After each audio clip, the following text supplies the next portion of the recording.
There are 3 easy steps in creating your resume link. Let me show you how. Step 1. Register. Go to www.jobs180.com using any browser and click Register Now. Fill out all the information needed. In choosing your resume link, use your full name so that it looks professional and it's easy to recall by potential employers. For example, AntonioJuanDeLaCruz.jobs180.com. Step 2. Create and design.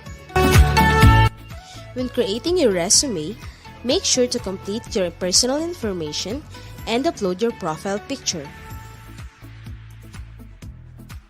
One of the highlights of the resume link is the portfolio section. In the portfolio section, you can show off your skills by uploading samples of your work like documents, pictures, videos, and your social media links. Your resume link also features different themes and you can upload a cover photo. This is a combination of a cover letter and a social network cover photo. Here is an example. You can also download a copy of your resume link and print it.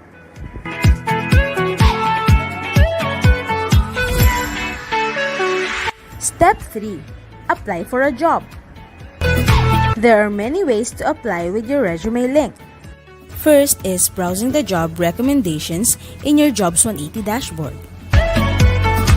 If you're qualified, click Submit Resume Link. So what are you waiting for? Dress up your next generation resume, stand out brightly among the competitive job seekers in the market, and win the heart of your future employers using Resume Link.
All right, so good afternoon, everybody. Welcome to University of the East Caloocan's Creative Career Life Planning webinar. And this webinar is brought to you by Guidance, Counseling, and Career Services Office of UE Caloocan. So today we will be joined by speakers from Jobs180.com, DXC, Inspiro, Kooapps, Sagility, Oracle, and Ernst and Young Philippines. So before we start, may we invite everybody for the opening prayer, followed by the singing of the national anthem.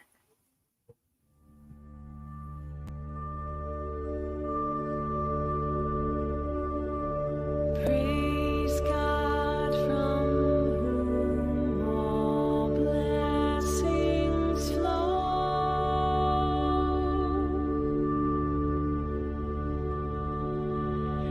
Praise Him, all creatures here below.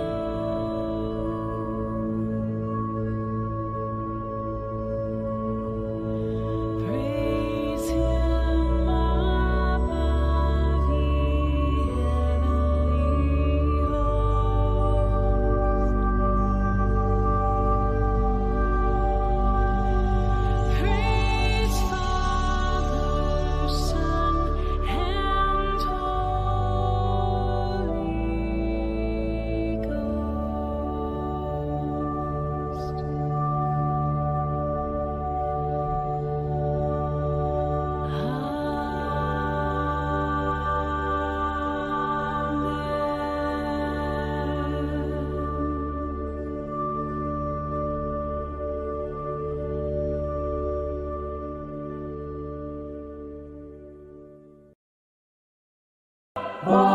kailang magiliw, kailas ng silanganan, hanap ng puso, sa dibdib mo'y buhay.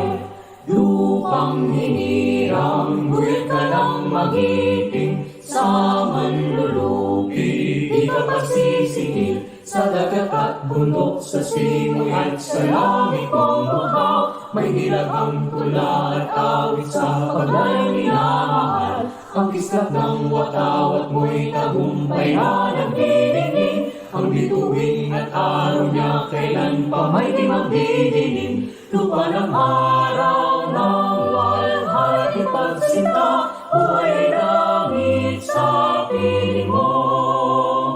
Aming ligaya na pag may mga api, ang mamatay ng dahil sa'yo.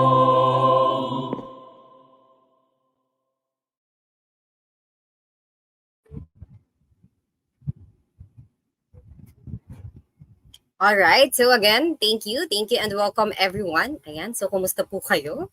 Ayan, medyo parang paulan na and we hope everyone is doing well and okay today. So by the way, my name is Joyce from jobs180.com. I will be your today's host and we are live via Jobs180 Facebook page and Jobs180 YouTube chat. And we hope that everyone's looking forward to learning something new today. All right. So to officially start today's session, may we invite Mr. Arnold De Silva, the University Psychometrician of UE Caloocan, to give us the opening remarks. Sir Arnold. Good afternoon, everyone. Thank you, ma'am.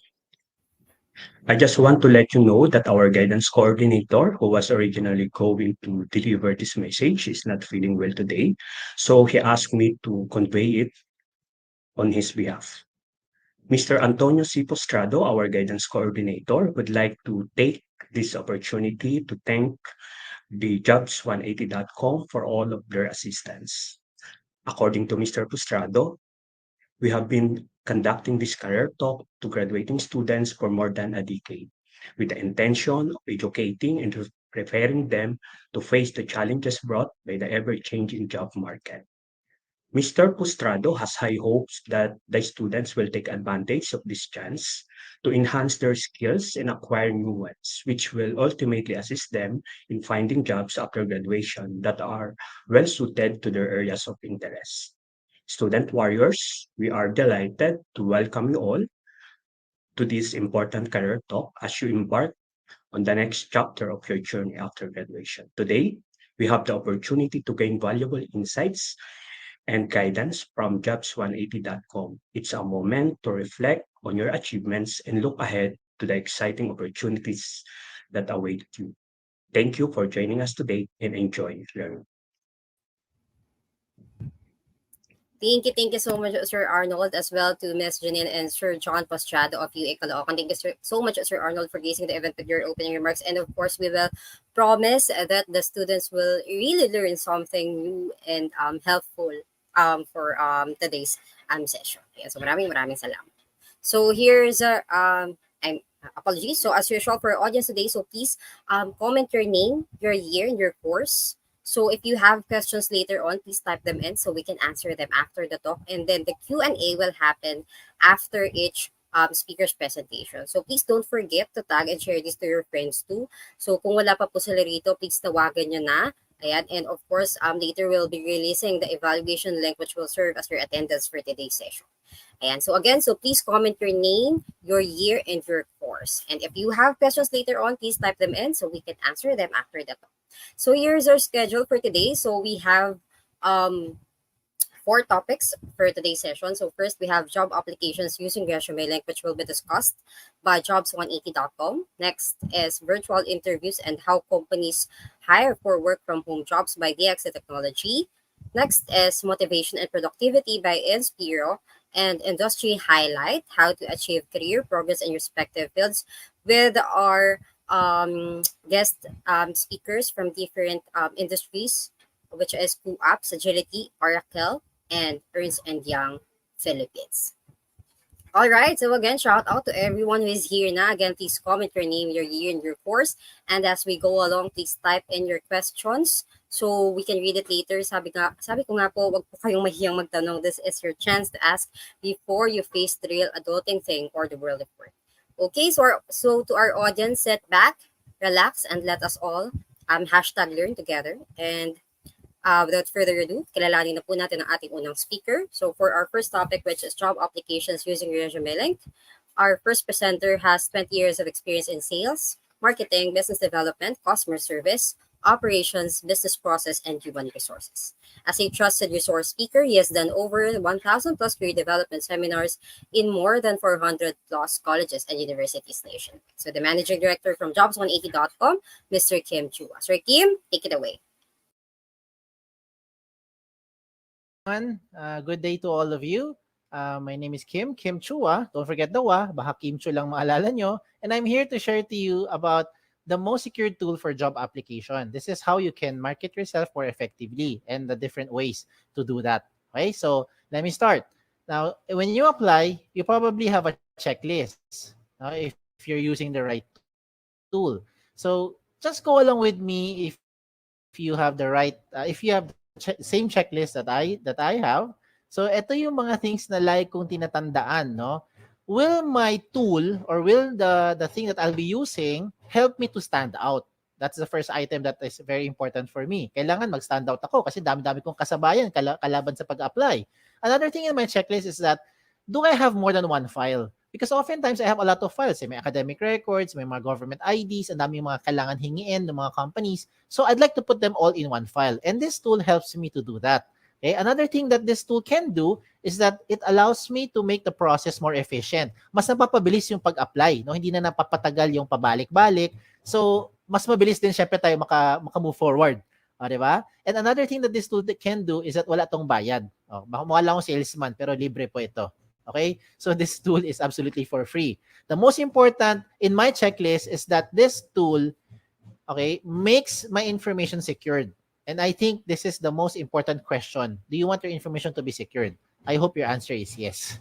Okay? And so with that, let me show you ano tong tool na ito. This tool is called ResumeLink. ResumeLink by definition is the most secured tool for job application. Okay? This is a personalized URL. It is a link that anyone can open online anytime, provided. So let me use an example. If you are John Santos, just in case lang, your name is John Santos, your resume link would look something like johnsantos.jobs180.com. Ganun lang kasimple. So how do you make one? Okay, how do you make one?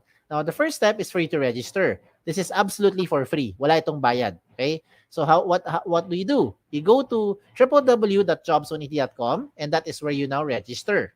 Okay? As you register, you just simply fill out the information. These are the basic information. You have the account details, you have your personal information, you have your education background, and just in case you have your work experience, whether it's OJT or it's part-time job or whatever yung work experience na yan, then you proceed to that work experience page. Pero pag wala, hanggang dyan na lang tayo sa my education information. Okay? After doing so, you now start to create your resume link. So ano ba ang basihan ng resume link? Kadalasan, ang resume link natin, we base it on our name. We base it on our unique name. Okay, so as an example, if you're John Santos, then you say johnsantos.jobs180.com. Now, what about during scenarios where you create your resume link tapos may nauna sa inyo? May ibang John Santos, may kapangalan ka, no, nauna sa inyo. Ano mangyayari? Magkakaroon na red na box, sasabihin niya, this name has already been taken. Na okay, malungkot pag taken na. Okay lang, maging creative lang kayo ng konti. Pwede mo balik na rin. Pwede mo sabihin Santos John. Okay, you can also say Santos J. O kaya J Santos. O kaya JS. Di ba? Or SJ. Depende sa link na gusto mo gawin. Basta importante, wala kang kapareho kahit kayo may kapangalan. I'd like to emphasize here, wag po kayong OA. Pag gumawa kayo ng resume link, huwag mo gagawin tipong nakalagay cutie pie, lover boy, Barbie doll, di ba? Because it doesn't sound professional. Imagine going to a company and the HR will ask you, do you have a resume? Tapos sasabihin mo sa kanya, meron po, ang resume ko ay eljablo.jobs180.com. Di ba? Baka matakot yung HR sa inyo. So I don't recommend that you do something like that. Just stick to your name. Whatever your name is, it will sound professional. Okay? Now, in creating a resume link, you have to use a valid email. Emails like Yahoo, Gmail, Rocketmail, any email, basta nabubuksan nyo, wag na wag ka lang gagamit ng facebook.com na email. Okay? Do not use something like, example lang patrick@facebook.com na email. Do not use patricia@facebook.com na email. Okay? In short, do not use @facebook.com na email. Because if you use @facebook.com, you will no longer be able to receive notifications being sent to you by the companies as well as jobs180.com. Okay, so use something that you can open. Why is it important for you to open your email? Because you have to verify your account. Okay, remember, pag nag-verify, yan ang ebidensya na ikaw nag-register talaga. Yan ang proof. Diba? And at the same time, if you verify your account, then you'll be receiving notifications from the companies as well as Jobs180. If you do not verify your account, hindi nyo na po marireceive yung mga notification ng mga company. So, sayang naman, di ba? Might as well verify your account first. Okay? Now, you're done with the first step after you verify. So, ano na ang second step? Ang second step is the most logical of all the steps. You have to complete all the information. Very logical. Sino sa inyo mag-apply sa mga kumpanya, bungi-bungi detalye? Sino sa inyo magbibigay ng resume sa mga HR tapos kulang-kulang details nyo? I don't think you'll do that because you're just wasting your time. Instead, kumpletuhin yung information nyo bago kayo mag-submit dun sa mga companies. Okay? So, step 2, complete the information. And how do you do that? Punta kayo ulit dun sa website, www.jobs180.com, and this time, you don't need to register again kasi may account ka na eh. What you need to do is you have to log in. Okay? Now, as you log in, you start to put your registered email or your resume link and then your password. Na ikaw lang may alam. Okay? Ganun lang siya kasimple. Now, once you're inside your account, you start to fill in the blanks. Ganun lang kasimple. Fill in the blanks. So, the things that you see here, yung mga contents, napakasimple lang. Yung mga personal details nyo, lagay mo dyan. Diba? All the information na sa tingin nyo relevant, you put it there. Now, I have some emphasis lang on items na madalas nami-miss out ito ng mga aplikante. Ano yung mga yon? Sa contact information, you have to put here all the possible ways na pwede kang makontak ng isang HR. Kagaya ng social media handles nyo. Ba't ko nasabi yan? Because in reality is, pag tinatawagan kayo ng mga HR, madalas hindi naman ina-answer eh. Lalo na pag hindi nyo kilala, pag nag-ring yung phone nyo, hala, sino kaya ito? Di ba, hindi mo kilala. Ano gagawin? Hahayaan mo na lang. Di ba? Antayin mo kung may mag-message sa inyo. Eh, paano kung yung HR hindi naman hindi masipag mag-message? Masipag lang siya magtawag. That's why I recommend you put here all the possible means na pwede kang ang social media nyo. Put your Facebook there, yung mga messenger nyo, mga Twitter nyo, iba pang mga paraan, social media handles para mabilis kayo ma-reach out. Diba? Message na lang. You available Thursday, 10 a.m., so on and so forth. You get what I'm saying? Diba? So lahat ng paraan, lagay mo dyan. What else do you put here? You also put here yung inyong mga work options. Sa work options naman, you just choose lang, parang yes or no lang yan, parang switch, no? Kung ano yung mga options na gusto ninyo. No, willing to work night shift, willing to relocate, looking for OJT, you can also put it here. Okay? And then in terms of education, obvious naman, yung alma mater nyo, lagay nyo dito. Diba? Yung mga pampakapal ng resume, sa seminars attended, kahit magkopyahan pa kayo ng mga classmates mo, okay lang. Basta lang make sure, alam nyo na pag-usapan doon sa seminar na yon. Pagdating sa certification, ganun din yan. Walang limit sa space yan. Achievements, recommend ko dito is you don't only put yung mga achievement nyo inside the school. Okay? Kasi hindi naman lahat tayo academically inclined. Some of us are not very active sa school, pero active tayo sa mga social-civic organization. Diba? So, even if it's outside of the school, you can also put it there. As long as you think it is an achievement, you put it there. Okay? Now, in terms of skills and languages, isa-isahin ko lang yan ha. Sa skills, do not limit your skills dyan lang sa course nyo. Hindi perkat education ng course mo, ang ibig sabihin, ang skills na alam mo lang ay magturo. Hindi perkat accounting ang course mo, ang alam mo lang gawin or ang skills mo ay mag-debit, credit, at mag-balance sheet. Diba? So, marami kang alam na iba pa mga skills na kahit walang connect sa course, you can also put it here. Sample, photography, diba? Videography, diba? And all the other things, calligraphy, hindi mo ilagay dyan. Okay? When it comes to languages, I'm sure alam nyo, 2 lengguwahe na. At the minimum, you know English and you know Filipino. If you know local dialect, to be specific, lagi mo Tagalog, Chabacano, Bisaya, Kapampangan, diba? Ilonggo, wala naman limit sa space eh. Diba? If you know foreign languages, put it there. Chinese, Japanese, French, Vietnamese. Kung ano man yan, ilagay nyo. Because what you're doing is you're trying to market yourself more effectively to the prospective company. Now, when it comes to references, sigurado naman ako yung mga references nyo, kilala nyo. Ang tanong lang dyan, kayo ba kilala nila? Kasi madalas, pag tinatawagan namin yung mga references nyo, hindi kayo maalala. Yung pinakamalupit dyan, hindi talaga kayo kilala. Okay, so please advise yung mga references nyo na ginawa nyo silang reference para at least they know what to tell about you. Okay? Now, at this point, I'd like to highlight yung mga things that you don't find in a traditional resume. Ano yung mga yan? Diba? Ito yung mga yun. Let's start with the portfolio section. The portfolio section is where you now upload evidence of your skills. And I think with this day and age, dito pumapasok yung efficiency ng ating application sa mga companies. Because oftentimes, when we apply to companies, marami mga hinihingi, mga pre-employment requirements. They will ask for mga documents, mga proof that is showing na yan talaga yung mga skills nyo. So, kung ano man meron yung mga documents, you can now take a picture, you can scan them, and you can upload it here. Example, government IDs. Diba? Meron ka mga transcripts, academic records. Diba? You can put that there. Okay? Kung meron mga medical clearance na kailangan, ganun din. Hindi na kailangan magpabalik-balik sa company. Oh, ayos ba? Oh, eto pa. Diba? But wait, there's more. Ito na yun. Itong isa pang gusto ko i-recommend sa inyo, yung tinatawag natin selfie video. Nowadays, I think it is not very difficult to create a selfie video. Diba? May TikTok nga kayo eh. Diba? Alam mo naman paano gumawa ng selfie video. So I don't need to teach you how to create a selfie video. What I need to share to you na lang is yung anong kailangan sabihin pagka gumawa ka ng selfie video. Okay, this time, what I recommend is you say something interesting about yourself.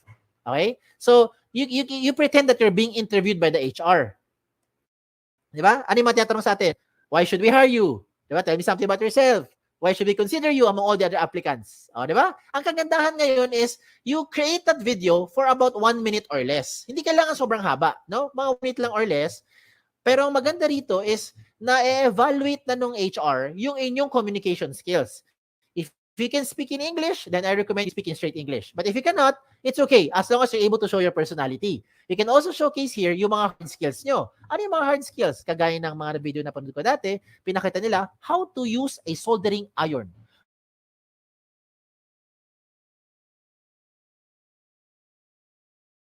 Mga skills na alam mo at depende kung ano yung nasa field mo rin, 'di ba, na napag-aralan, 'di ba? So, gusto mo magpakita ka paano mag-balance sheet, pwede rin, 'di ba? Again, it really depends on what you wanted to show dun sa HR. Ang point, you don't need to travel back and forth para lang ipakita on the spot dun sa HR yung inyong hard skills. And most importantly, hindi na kailangan magkaroon ng maraming aberya, maraming storbo, 'di ba? Sometimes when we try to contact you for the phone interview, maingay yung background, hindi marinig, 'di ba? Mahina signal, maingay, ano nangyari?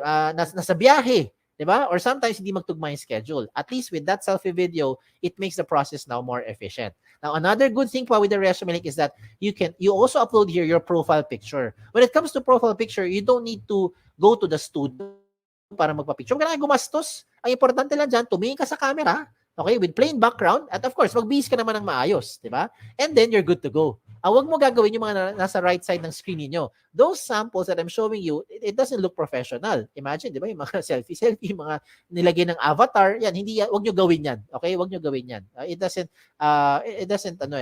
look nice, doesn't look professional. Okay? Now, another good thing pa with the ResumeLink is that meron tayong tinatawag na cover photo. Ayan, pasintabi sa matatamaan. May iba sa inyo nakikinig ngayon, hindi naman kayo gifted with writing skills. Some of us are having a difficult time expressing our thoughts and feelings into words. So ano pwede mo gawin? You can now use those pictures to represent your personality or to showcase yung inyong skills. Example, look at the one on the left, yung nasa baba. Ano kaya siya? Sabi ni iba, sir, ophthalmologist, optometrist, or eye expert. Yung nasa kanan, yung nasa taas, ano kaya siya? Sabi ni iba, sir, para siyang admin or clerical work. Or maybe makalat kasi tingnan mo yung lamesa ang kalat-kalat. O, di ba? Again, it depends on the interpretation of the person looking at it. This is an example of someone into HR or maybe into psychology. And this one is an example, it's a very good example, by the way, of someone who wanted to say that there is no shortcut to success. Hindi po yan miyembro na Akit Bahay Gang. Okay? Ang gusto niya sabihin, you will be able to reach yung goal mo by taking one step at a time. Oh, di ba? You get what I'm saying now. So I'm showing you good examples para you can draw inspiration from. And I will also show you not so good examples. Ito yung wag niyong gagayahin. Huwag kayong magpapaka-misteryoso. Okay? Maglagay ka ng picture mo dyan. Lalaki man, babae in between, okay lang. Ilagay mo dyan. Member man tayo ng LGBTQ+, okay lang. You put it there. At least alam ng HR who to expect. A lot of times, yung mga pangalan kasi very interchangeable nowadays. Ako mismo, guilty ako dyan. My name is Kim. A lot of people think, babae ako. Di ba? Pag iba nababasa ko mga resume, ano nakalagay sa resume nila? Chris. Nakalagay George, Alex, Sam, Nick. O, di ba? Joey. I would assume lalaki. Yun pala, babae. O, di ba? So that's why you better make sure you put your picture there. And wag naman pugot yung ulo nyo pag nilagay ng picture. Dapat kumpleto. Okay? Never leave this blank because if you leave this blank, it will not catch the HR's attention. Trust me. Kung ikaw ang HR, wala ka namang ibang makita dyan, malamang mangyayari dito, next applicant na. Okay? And then if you want to catch the HR's attention, do not create something like this. This is just my opinion. I don't think this looks professional kasi ang dating parang tamad, parang happy-go-lucky, no? Parang chill-chill, walang pakialam sa buhay. Again, that's my interpretation. Okay? So I showed you the good and not so good examples para you'll be guided. Now, you can just play along later on kung anong sa tingin nyo mas bagay sa inyong background or sa inyong sa gusto niyo ipakita sa personality niyo. Okay? Now, let's examine a very good example. Look at this person, itong iExpert. Bakit maganda itong example ng kanyang resume link? Because all the information you're seeing here, kompleto na. 'Di ba? Hindi ka na magpabalik-balik eh. Kung ikaw yung HR, everything that you need to ask or you want to know about the applicant, you already find it here. If you're the applicant, you might as well put everything there para wag mo na antayin pa yung time na hihingiin pa sa'yo ng HR yung mga documents yan. Baka hindi na mangyari yun. Baka may ibang aplikante na mas assertive, nilagay lahat ng mga information na i-process na siya kaagad. 'Di ba? Now, at this point, I know what you're thinking. You're probably thinking, "Sir, okay nga tong resume link. Kaso lang, baka naman yung information ko nakakalat na sa buong mundo. Baka naman nakalantad na sa buong internet." Ang sagot ay, hindi. Kaya nga tinawag na the most secure tool for your job application. Diba? Bakit? Because you control your privacy settings. Ikaw mismo, as an account user or as a resume link owner, ikaw ang may control ng privacy settings mo. And how will that happen? When you log into your dashboard, as you can see in my screen, when you log into your dashboard, you will find the resume link settings. Pagpunta mo sa settings, mapuntahan mo yung privacy settings at doon ka mamili ngayon ng information you want to show or hide in public. So let me use an example. If you don't want to show your birthday, what do? You turn it off. You don't want to show your references, you turn it off. You don't want to show your address, what do? Turn it off. Diba? So yung mga information na in-off mo, hindi lalabas sa public. Now, if ever lang you decide to change your mind, ang maganda dito sa resume link, updated yan, real time. As in real time. So 5 minutes later, you want to show your birthday, turn it on. What happens? Lahat ng mayroong alam ng resume link mo, alam na niya yung birthday mo. Diba? If 2 days later, you want to show your address, you turn it on, you save your profile, lahat ng may alam ng resume link mo, alam na rin yung inyong address. You get what I'm saying? Diba? So, depende na sa inyo kung ano gusto mo i-on or i-off. If you want to turn off everything, then okay lang. You can just turn off the button. Enable public resume link, off. Wala nang lalabas sa public. Kahit na anong information. Okay? So, yan ang re-remind ko sa inyo. This, the second step is for you to complete the information, and in doing so, please make sure that your profile is interesting, diba? Yung information mo kompleto at updated ang details nyo para mabilis kayo makontak ng mga HR. Now, we go to the last step. Pangatlo na, last step na to. The last step is for you to submit. Now, how will you submit your resume link to those companies? You might be thinking you want to explore opportunities outside of the Philippines. Maybe you want to join some job fairs later on. You want to apply online. You want to, marami, walk-ins, diba? Depende kung ano, kasi bumabalik na yung face-to-face ngayon. So, lahat ng mga ipapakita ko sa inyo, lahat ito, practical application. Lahat yan, makaka-relate kayo. Ano yung first one? The first one is you go online. Of course. Diba? Yan ang fastest way. You just connect via your phone, via kung ano man gadget mo, go to jobsonit.com, search companies. And by the way, speaking of search, you can only search for company, tatlo lang pwede mo i-search ha. Search for company name, position title, and location. Doon sa search bar, hindi mo pwede ma-search ang resume link. So example lang, ikaw si John Santos, okay? O kaya ikaw si, ako na lang, Kim, halimbawa lang, subukan mo pumunta sa jobsonit.com, doon sa search bar, type mo doon Kim. Tingnan mo kung may lumabas. Malamang sa malamang, walang lalabas. Unless may company name, position title, or location na may word na Kim. Other than that, walang lalabas dyan. Kasi hindi siya searchable. So, the only time a company would be able to know your information is if and when you give your exact resume link to that company. So, ikaw may control. Ayos? So, tuloy natin. Okay, tuloy natin. If you're going to search for companies, what do? Just go to the website of jobsonit.com, search for companies. Kung may lumabas, edi meron. Pag walang lumabas, edi wala. Diba? Ganun lang yan. Huwag natin pilitin magkaroon ng something kung wala talaga. Diba? Okay, so ano gagawin? Tingnan mo yung mga companies. Kung meron kang type, edi gawin nyo, check nyo yung opportunities. After that, you now submit your information to that company. Okay? And when you submit your information to the company, it will ask for your profile, for your resume link and password. So, ikaw lang magbibigay ng consent dun sa company. Okay? Now, another option is for you to send resumes via email. Now, there's nothing wrong in sending resumes through email. Ang tanong dito is, how are you sending your resumes through email? Do you do it like this? Do you say, "Dear HR manager, I'd like to apply for the following position. This is my resume." Tapos mag-attach ka ng Word file, PDF file, or whatever file you have. If you're doing those attachments pa, ang tawag dyan, traditional, pampabagal, makaluma. Hindi ko sinabing mali. Ang sabi ko lang, traditional, pampabagal, makaluma. Bakit? Hindi mo kailangan mag-attach anything anymore. If you're going to write an email and send your resume, just simply type your resume link there. "Dear HR manager, I would like to apply for the following position. This is my resume." In this example, Antonio Juan de la Cruz, jobsonit.com. Send. Tapos na. Ganun lang kabilis. Diba? Whatever changes you need to do, you put it inside your resume link. You don't have to keep on sending another attachment.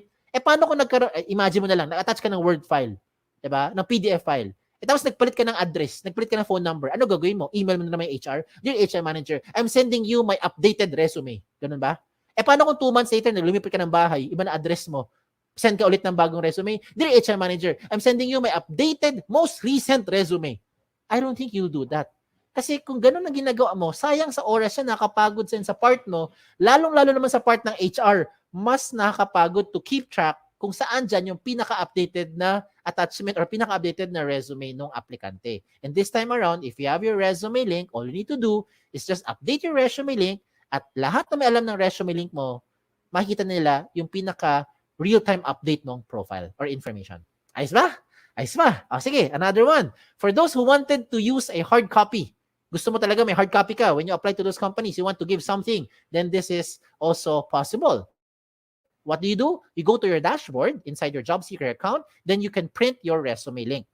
Mamili ka lang, 1 column or 2 column version. Either way, the system will try to compress everything into 1 page. O diba? Maginhawa sa buhay. So kung gusto mo talaga mag-apply sa mga kumpanya, hindi mo na kailangan mag-prepare ng maraming mga pages. Minsan, diba, yung mga aplikante, mga 2-3 pages ang isang set ng resume. Palibasa, yung font size 45. Kaya umaabot ng 2-3 pages. O diba? Pero this time, the system will try to compress everything na into 1 page. Just in case you really want to have a hard copy. O diba? Tipid.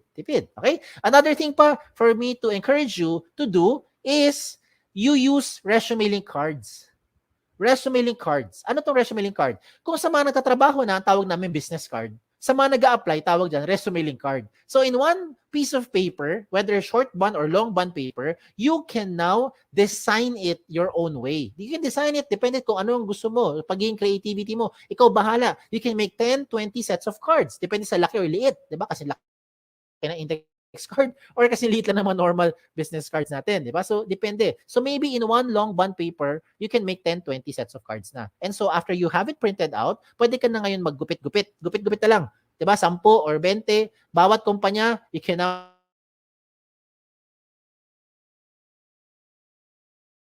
encouraging you to use resume link cards instead of the traditional long bond or short bond paper. Bakit? Una-una, tipid. Diba? Because of course, eto, tipid. Kasi if you're going to apply to 20 companies, you don't need to print 20 sets of long bond papers. You just need to print 1 long bond paper and cut 20 small pieces of resume link cards. O, diba? That's for the cost side. Tipid na. Pangalawa, at mas importante, security of information. Diba? You want to have peace of mind. Paano ko nasabi yan? Kapag ikaw yung nagbigay sa isang kumpanya ng long bond paper or short bond paper, example lang, no? It's a traditional resume. And for some reason, nilipad ng hangin. Okay? Nilipad ng hangin. Hindi mo kasalanan ng hangin eh. Diba? May nakapulot na stranger. All your information, alam na nung stranger. Tama? And you cannot deny it because you know what I'm saying is true. Diba? Hindi mo kilala pero alam niya yung details mo. Now, using your resume link card, same scenario. Nagbigay ka ng resume link card sa company, nilipad ng hangin ngayon. May na stranger na nakapulot, okay lang. Bakit? Kampante ka. Kasi yung resume link, ikaw may control ng privacy settings mo. That's why, in your resume link card, what I recommend, you just simply put in your resume link. Dalawa lang. That's it. If you want to put your mobile number, it's okay. It's up to you. You can put it there. Diba? Pero ang point ko is, resume link, pwede na siya makita ng mga HR or mga companies na bibigyan mo. Diba? So you have peace of mind now. Okay? So there's a lot of advantages using resume links. In fact, doon pa lang sa privacy portion, panalong-panalo ka na. Ikaw ang may control ng privacy settings mo real time. Pagdating sa speed of hire, it becomes faster and more efficient because whatever you want to show the HR, you just attach it there. Whatever the HR needs from you, they just ask from you. Diba? You take a picture, you scan them, upload it there, and later on, pag okay na, you now turn off yung privacy settings mo. Diba? Or you can remove them in the attachments. Diba? Cost efficient, definitely wala tong gastos, tipid. Diba? If you're thinking, ay sir, paano po yung internet? Kailangan ng pang-load. Pwede ka maging resourceful. Connect lang tayo sa mga libreng wifi. O, diba? And then, pagdating sa flexibility, if you really want to have it printed out, yung inyong resume, you also have the option to print it out. That's like how I showed it to you, 1 column or 2 column version. Either way, it's really up to you. Pero is, resume link na lahat yan. Okay? And you can use this to any platform, whatever platform you want to share it to. You want to share it sa mga sa text, 'di ba? Gusto mo, kaya ko bahala. 'Di ba? Gusto mo sulat mo sa papel tapos gawa ka ng airplane, palipad mo, 'di ba? May nakakuha, alam niya yung resume link mo. Ikaw bahala. Okay? Ikaw may control kung sino ang gusto mo bigyan. Okay? You don't have to use your USBs anymore. You don't have to save it sa hard drive. Baka mawala pa yung USB nyo. Delikado. 'Di ba? Wag na. Baka kung ano pa makita ng mga nakakapulot ng mga USB na yan. Okay? So you don't need to worry about compatibility as well because this is compatible to any platform. If you're using Android, you're using Safari, kung ano magamit mo, pwede yan sa kahit anong version. Okay? And so, just to promote lang, if you our team, we're also hiring. Mismo sa jobs180.com, we're hiring for several opportunities, several vacancies yan. Check out na lang yung aming jobs180.com/jobs180 na page. Okay? And by the grace of God, shout out lang ako, right now, we have more than 400 plus colleges and university partners nationwide. From north all the way to the south of the Philippines. Thank you, Lord. O, diba? Ang kinalat namin, hindi lang virus. Kinalat namin, resume link. Yan ang kinalat natin. So, a lot of schools now, including your alma mater, are now using the resume link. So, I hope it doesn't stop here. If you have friends, you have yung mga relatives mo, na sa tingin mo, kailangan nitong tool nito, you can share it to them. Wala namang bayad eh. Libre naman yan. So, as we close this portion, I'd like to discuss some of the frequent yung tanungin. Sagutin ko na muna. Okay? Unang tanong, can I give my resume links to companies who do not know about jobs180.com? The answer is absolutely yes.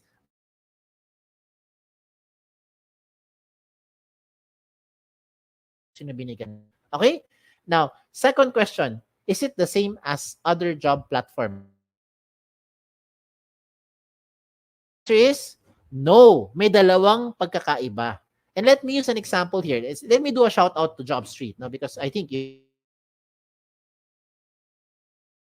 you're using JobStreet na resume, apply to companies who are using JobStreet.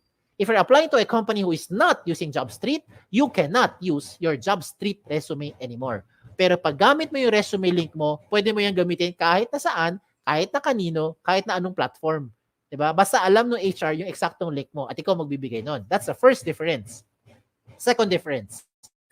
If you have already submitted your JobStreet resume to an HR, you cannot change anything anymore. Well, you can on your end, but it will not be reflected on the HR. Hindi siya magiging real-time update.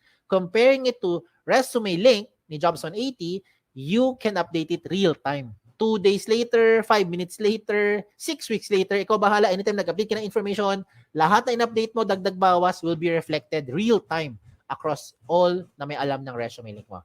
Okay? So those are the two major differences. Now, pagdating sa pangatlong question, yan ang pinaka-simpleng tanong. Can I keep my information secured? I hope by this time na-convince ko na kayo na ito na ang pinaka-secured na job application platform. Okay? So, use your resume link. Number 4 question, I think is the most important question. How often should you update your resume link? The answer is every time. Every time na meron kang babaguhin.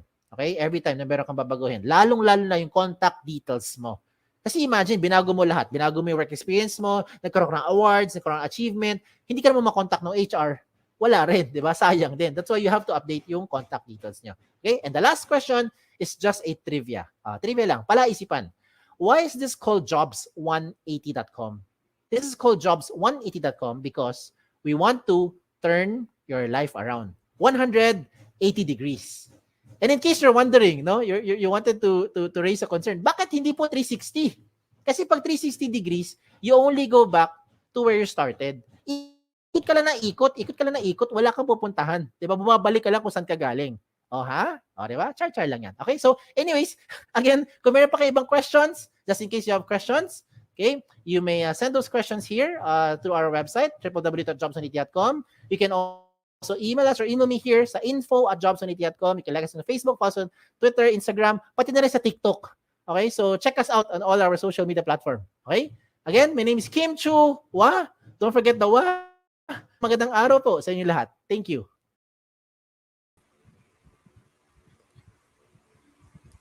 All right. So thank you so much, Sir Kim. So I hope I'm audible. Ayan. Can you hear me, sir? Yes, loud and clear. Yeah. Ayan. Thank you, sir. Thank you. So, thank you so much for discussing about ResumeLink, Sir Kim. So, to our audience, to UE Caloocan, ayan. So, if you have questions regarding ResumeLink, may question kayo po for Sir Kim, meron kayong gustong linawin about ResumeLink since after ng webinar, ayan, magkakaroon ng job fair and you will be using your online resumes or ResumeLink. So, if you have questions about this tool. So please post your questions in the comment section. So while waiting for the questions, Sir Kim, I'll be asking a few questions na po muna. First question is, how can a job seeker differentiate between a legitimate job offers and fraudulent ones when submitting resumes online? How will they know? Nawala ka sa last portion. How will they know if the job application is legitimate? Yes. Tama? Yes, sir. Okay. So, Since sa para daming sa... scam na ngayon today, Oo, phishing, tama. ano pa. Yes. Unang-una, when you are going to apply for a company, you have to check first. Ito yung mga red flags ko. So, unang-una, the company should have a legit website. Okay, don't just rely on mga social media pages as a way to do the background check. When you ask for the company for a website and they give you, example lang, they give you social media sites like Facebook, ano lang yun eh. These are just supporting links. So you have to really try to look for yung website nila. Yun yung isa. Second, the company should have a physical office. Now, I know scammers can also set up a physical office, di ba? For all we know. Kaya nga sila professional scammer, di ba? Nag-rent sila ng lugar at lahat. At talagang objective nila mag-take advantage ng mga aplikante. Pero isa sa mga bagay na nakita ko doon, at least, if you know that there's a physical office, meron ka talagang pupuntahan. Di ba? Kung may susumbong ka sa DOLE or sa POE or kung sino man yung government no na mag-intervene dito later on para mag-assist sa atin, local government, meron tayong pupuntahang opisina. Yan. Okay? Another thing that for me is to make sure that the company is legit is you check on the position. Kasi minsan may mga position that really doesn't fit the description. Sometimes they don't want to give so much information. Diba? You have to do your research eh. Kailangan mag-ingat tayo sa pag-apply. And again, sometimes it's really super foolproof. Yung mga professional nga, talagang kala mo, totoo. Tapos sa dulo, eto na yung sure na ako dito, wag ka mapapabiktima sa huli. Pag sila naningil ng bayad, pag yung company na apply mo is a local and direct hiring company, and provided that they have a good website, no, they have a nice location, office, no, and then the whole shebang, ginawa talaga nila na maayos. Pero sa dulo, naningil sila ng bayad. Yan, wag kayo magfo-fall dyan sa trap na yan. Okay? As far as my knowledge is concerned, if you're applying to a local and direct hiring company, hindi po dapat kayo nagbabayad ni piso, ni kusing. Okay? Wala dapat tayo ilabas kapag local and direct hiring ina-applyan ninyong company. Ayan. Okay? So, kung na-encounter nyo ganung klase, yan na yon. Kung sa yan na. Wala na akong masasabi pang iba pa. I think yan na yung pinaka-objective ng mga scammers is to get whatever they can get out of you, which is monetary. Diba? Yan naman yung objective. Yan yung para sa akin. I hope na-answer ko ang tanong mo, Ma'am Joyce. Thank you so much, Sir Kim. How about, Sir Kim, nowadays kasi sobrang uso yung mga virtual jobs.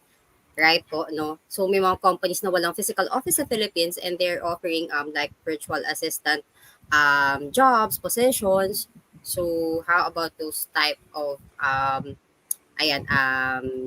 offers, sige. Sir Kim? Yung ganung mga companies, there's really a lot of companies who's offering mga example work from home, tapos work off-site siya, you don't need to report. I am not saying that these companies are illegal as long as para sa akin as long as they have a local counterpart who is hiring for them, then I think you will be in a safer place. But kung nasabi yun, let's be realistic lang. Okay? Yung company legit, talaga nagpapasweldo sila, no? Walang problema, trabaho malinis, no? Virtual assistant ka, ayan. So shoutout na ako beep lang kasi alam ko marami matatamaan pag sabi ko virtual assistant. I'm not saying all of them are like this, no? I'm saying lang na may mga scenario. I'll just give an example. So pag may ganung scenario and the company is offering you that kind of position, okay naman yung trabaho, everything, yun nga lang, pag nagka-problema, yun lang inisip ko dito. Just in case, wala naman problem, wala naman anything. We're good. Diba? Pero pag nagka-problema, nagka-aberya, anong gagawin natin? Magsusumbong tayo. Siyempre, saan tayo magsusumbong? Kay Dole. Diba? Yan ang una-una nilalapitan. O kung gusto nyo, pupunta tayo kay Senator Tulfo. Diba? Sabi ka nila, itulfo mo. O sige, so susumbong natin ngayon. Anong gagawin ng mga tutulong sa atin? The first thing that they'll do is they'll try to, of course, locate the office and see and also find out, diba, on their part, what they're doing, their practices. Kung wala nga silang physical office sa Philippines, dun pa lang, ano na tayo, we are already at a disadvantage. Yan, okay? So I'm just saying lang na if there's a lot of companies out there, there's a lot of opportunities, I would recommend that you choose muna, prioritize muna companies that, would be able to cover pa rin yung target mo, yung objective mo, and then your goal, without having to compromise later on yung mga things na baka sakali lang hindi ka nasweldohan o di paano na paano mo siya pupuntahan. Yan yung mga iniisip ko lang, no, na ganung scenario.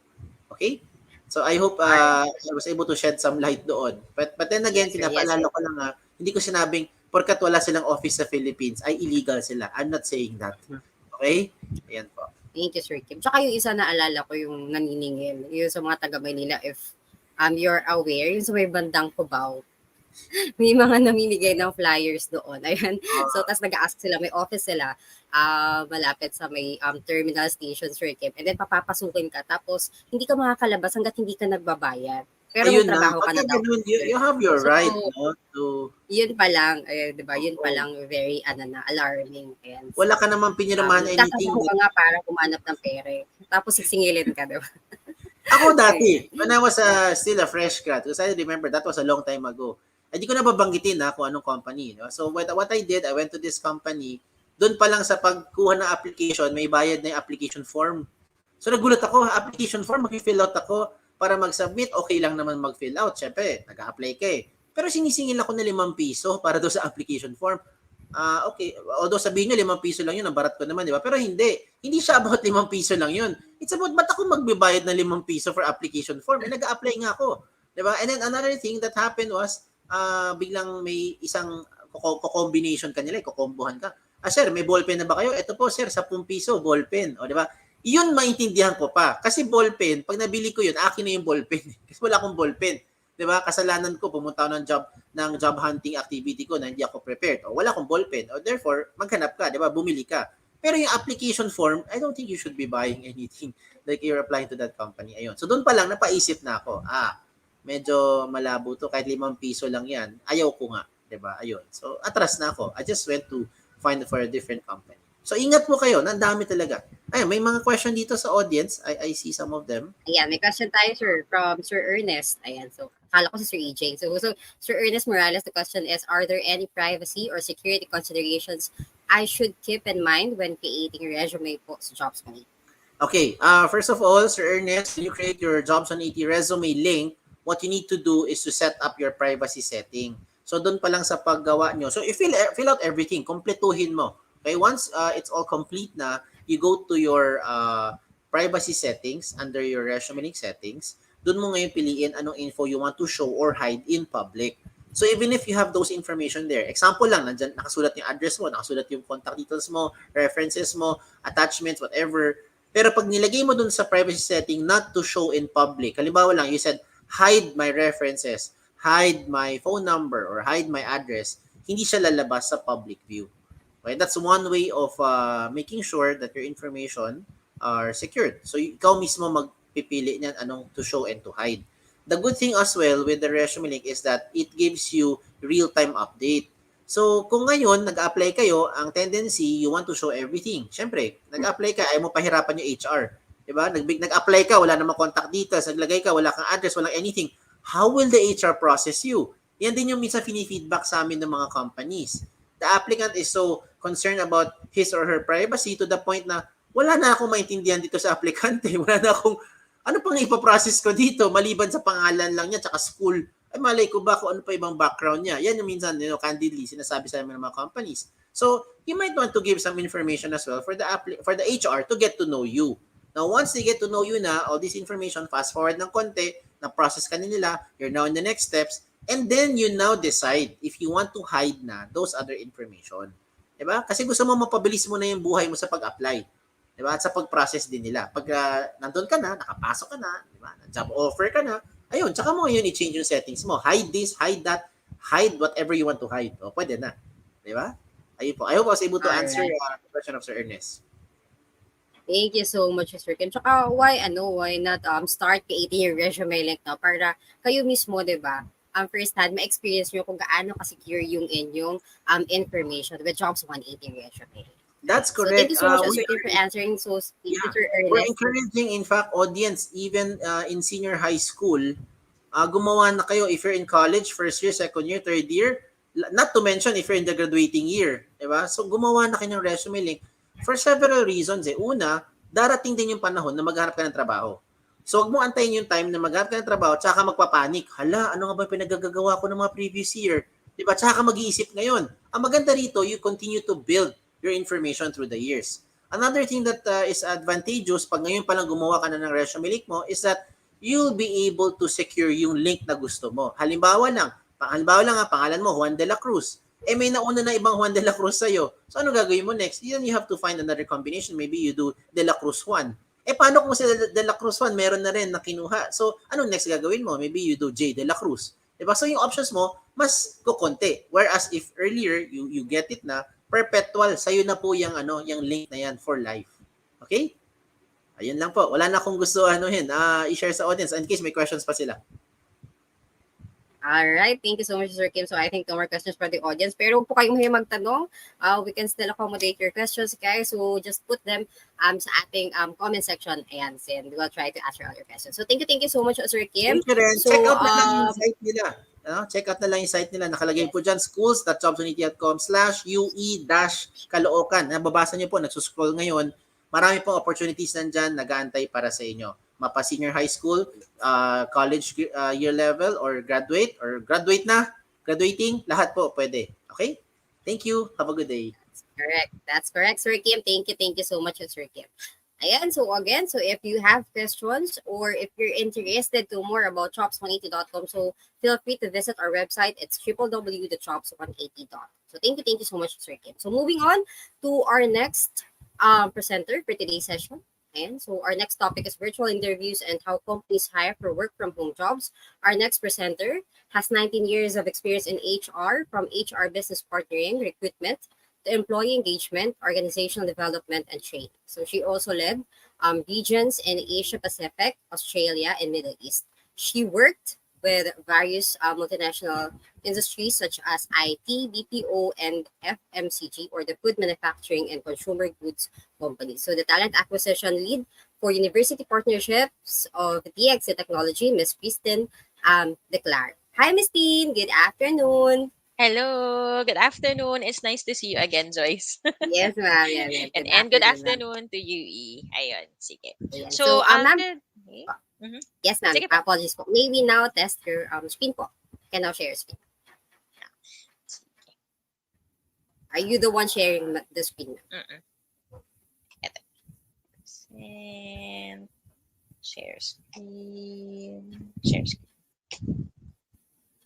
Again, to our audiences, sa ating 113,000 na yan live viewers. So if you have questions po for Ms. Kristine, ayan, sa kanyang topic, so feel free to post your questions to comment. So Ms. Teen, your screen is up. So if you're ready, I leave it to it. I'll be back after 20 minutes for the Q&A. Good luck, Ms. Teen. Thank you. Dami 113. So, I'm very, very happy that everyone took time to join this session from Jobs 180. Okay. So I hope you will learn after my talk. So today I'm going to talk about virtual interviews and how companies hire for work from home jobs. Okay. So we'll talk about different types of work setup. We'll define work from home, pros and cons of working from home, the setups, tools for working from home, and the hiring process. Okay, so let's define first what's a work from home setup. So there are different kinds of jobs that we can all classify as work from home, but there's a thin line or a small difference between each of them. So we have remote working, wherein an employee works off site all the time. So they don't need to go to the office. Usually you will see this in virtual assistants. Their bosses or the companies that they service are in US and they're here in the Philippines. So that's remote working. Telecommuting may sound like remote working, but the difference is they are expected to work in the office sometimes. So in the XC, we have these types of employees. So sometimes there's an event or a meeting, but these employees are not actually expected to go to the office only when it is needed. And then there's work from home. So work from home is usually when you work at an office space, but due to current limitations, when you work, you're supposed to work at an office, but due to current limitations, you prefer to work from home. For example, um you need to take your child to school, for example, or there's an event that you need to attend and no one's able to attend but just yourself, not the rest of the team cannot. So you're supposed to work from home, and that's work from home. Usually these employees are supposedly working from the office, but due to personal constraints, yun nga, they have to work from home. But they are highly expected to report in the office majority of the time. Like in my case, in DXC, for our team, for recruitment, we work in the office Tuesdays and Thursdays, for example. So we are categorized as work from home. So we report in the office most of the time. Okay. So what are work from home jobs? Or what is a work from home job? So our work from home is a remote work arrangement where employees work from their place of residence rather than in an office or in an office building. So depending on the company's remote work policy, they are allowed to work from home full time or as scheduled. Like in my case, it's hybrid. So some are offering flexible work arrangements like work from anywhere, and provided that they follow the network security and protocols. I know a friend who works in a BPO, they're working from home, but because they are issued with a desktop. So they're working from home, but it's not as flexible. With DXC naman, we are working from home, but we're flexible because we have our laptop. So ganun siya, it depends. So DXC observes virtual first model. So we are more agile and more flexible, and we have moved virtual first since the pandemic.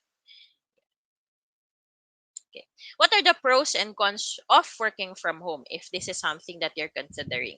So there's a more balance between family and work, especially for working parents like me. You get to spend time with your family while at the same time you're doing your work, so you can attend to your children. Zero commuting. You don't have to get through the hassle of commuting. Like if it's an hour drive, like in my case, you don't have to worry about that because you can do your job at home. You're in a personal workspace where you are more comfortable because it's your own place. There's reduced stress. Well, this stress for me is for commuting because I don't know how to drive. It's an hour away. Yun. And it varies depending on the situation of the person, right? Flexible work schedule because you can start working at your own pace because you are just at home. And then you don't have to worry about the weekend because you can do your laundry, for example, just put in the washing machine and then go back to the meeting. Okay, go straight to your meeting because you are anyway just at home. And then you can just wear comfortable clothes, right? You don't have to wear shoes because you're just at home, diba? You are in the comfort of your, let's say, personal office, or maybe you prefer working at a dining table, so it's up to you. So that's the pro. However, these are the cons. When you're working from home, it requires more discipline. Majority of the people that I've heard who's talking about working from home, uh, their bedroom is calling them to sleep or to have a nap. It's because it's very accessible, right? So you really have to be determined and to be disciplined that you'll stay in your workstation until you finish your work. You have limited contact with colleagues because you don't get to see them. So most of the time, it's just you and your computer. There are additional technical requirements, like there are more softwares, more stricter network protocols, as mentioned earlier. Um, and make sure that your equipment is safe from, let's say, hackers or whatnot. Separate workplace is needed. So usually, especially for those with families or if there's a noisy background, you really have to find a spot wherein you can work peacefully and quietly, especially if there are meetings. So if there are meetings, you will usually get distracted, or the team members in the meeting will get distracted from the noise at your background. Okay, social isolation. So, because you don't have anyone to talk to, it's just yourself. So, if for those who are extroverts, or for those who are more of a people person, this is a definitely a con or a negative. Um, Power nap. So, this is in relation to requires more discipline. Kasi nga, your bed or the sofa is calling you to have a rest and close your eyes for a while. So, when you were asked if you're in the office, diba, it's very difficult to do that because, or it's impossible because, well, someone's talking to you. You're always up because the setting is different. You're in the office, so there. And boredom. Usually, if you're the type of person who likes talking to other people, and because you're working from home, you will get bored because you don't have anyone to talk. Okay. Work from home setup. So, before allowing the employees to have a work from home option, it should be enabled as a mobile organization. So number one, especially for DXC, what we do is we make sure that employees can work from home securely. We provide the necessary work machines, like in our case, a laptop and other hardware that is needed to ensure that the employee can perform the job, and also we put proper securities in place. We also make sure, or my manager or the other managers make sure that there's a stable electricity and internet connectivity. If there are any issues with this, the employees have to inform the manager that there's a problem, and they will be asked to go to the office. um, Proper work from home policy is in place. So, like in DXC, we have a work from home policy. What are the do's and don'ts for you to be able to work from home? There's a common channel of communication. So, since the pandemic, because everyone's working from home already, we're 98% working from home. What are the usual, what are the common schedules wherein we will chat and discuss about the things that we did in a day? Will convene at the end of the day to make sure that all the tasks assigned to us are done already. And also there should be performance tracking. So everything that was mentioned, we summarize it, and the manager should have a clear policy, or a clear description of what is expected from the employees before they are allowed to work from home. Okay. So like what I have mentioned earlier, there are essential tools that are to be in place when you before working from home, or while you are working from home. So video conferencing tools like the ones that we are using right now, chat applications, so that there would be better communication between the members even if they are in different locations. Virtual hiring tools, especially for our job in recruitment, because we do virtual hiring since the pandemic. Project management tools. This is for efficient project management, or tracking of tasks to manage the remote workers. Time tracking and work tracking. So different teams have different work tracking applications, and DXE as a global company has its own time tracking tool, just to make sure that employees are in the office. And of course, there's a rewards and recognition program because we don't see each other anymore. So there's a more stringent rewards and recognition program that is in place to recognize the efforts of our employees. So this became more robust than well, I can say that it's more robust than when everyone was working in the office, because it's easy to praise someone or to give thank you to someone when you see them. But now that everyone's working from home, so this leveled up already. Okay. So the usual hiring process for working from home, or for work from home jobs are, number one, we promote company and job ads through social media platforms, virtual job fairs like this one, and virtual hiring events. So you don't need to go to the office, or you don't need to go to a center just to get interviewed. So everything's virtual already. And then we do the interview and other assessments via online tests or language assessments and online interviews. So we'll give you a schedule. You just have to dial into that link, or we'll give you a link for the exam, and you just need to answer that, and it's time based. So everything's just online. And then onboarding and employee orientation. Well, for DXC, because for some companies it's already face to face, but for DXC, for our work from home setup, everything's done virtually as well. So we give a schedule, there's a link, you just have to dial in to that specific schedule and attend the new hire orientation on that specific link on a specific time. Okay.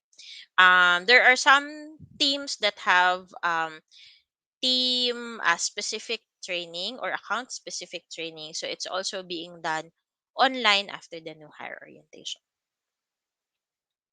Okay, next, let's go to common questions for work from home jobs. So these are the usual questions that you would hear from the interviewers.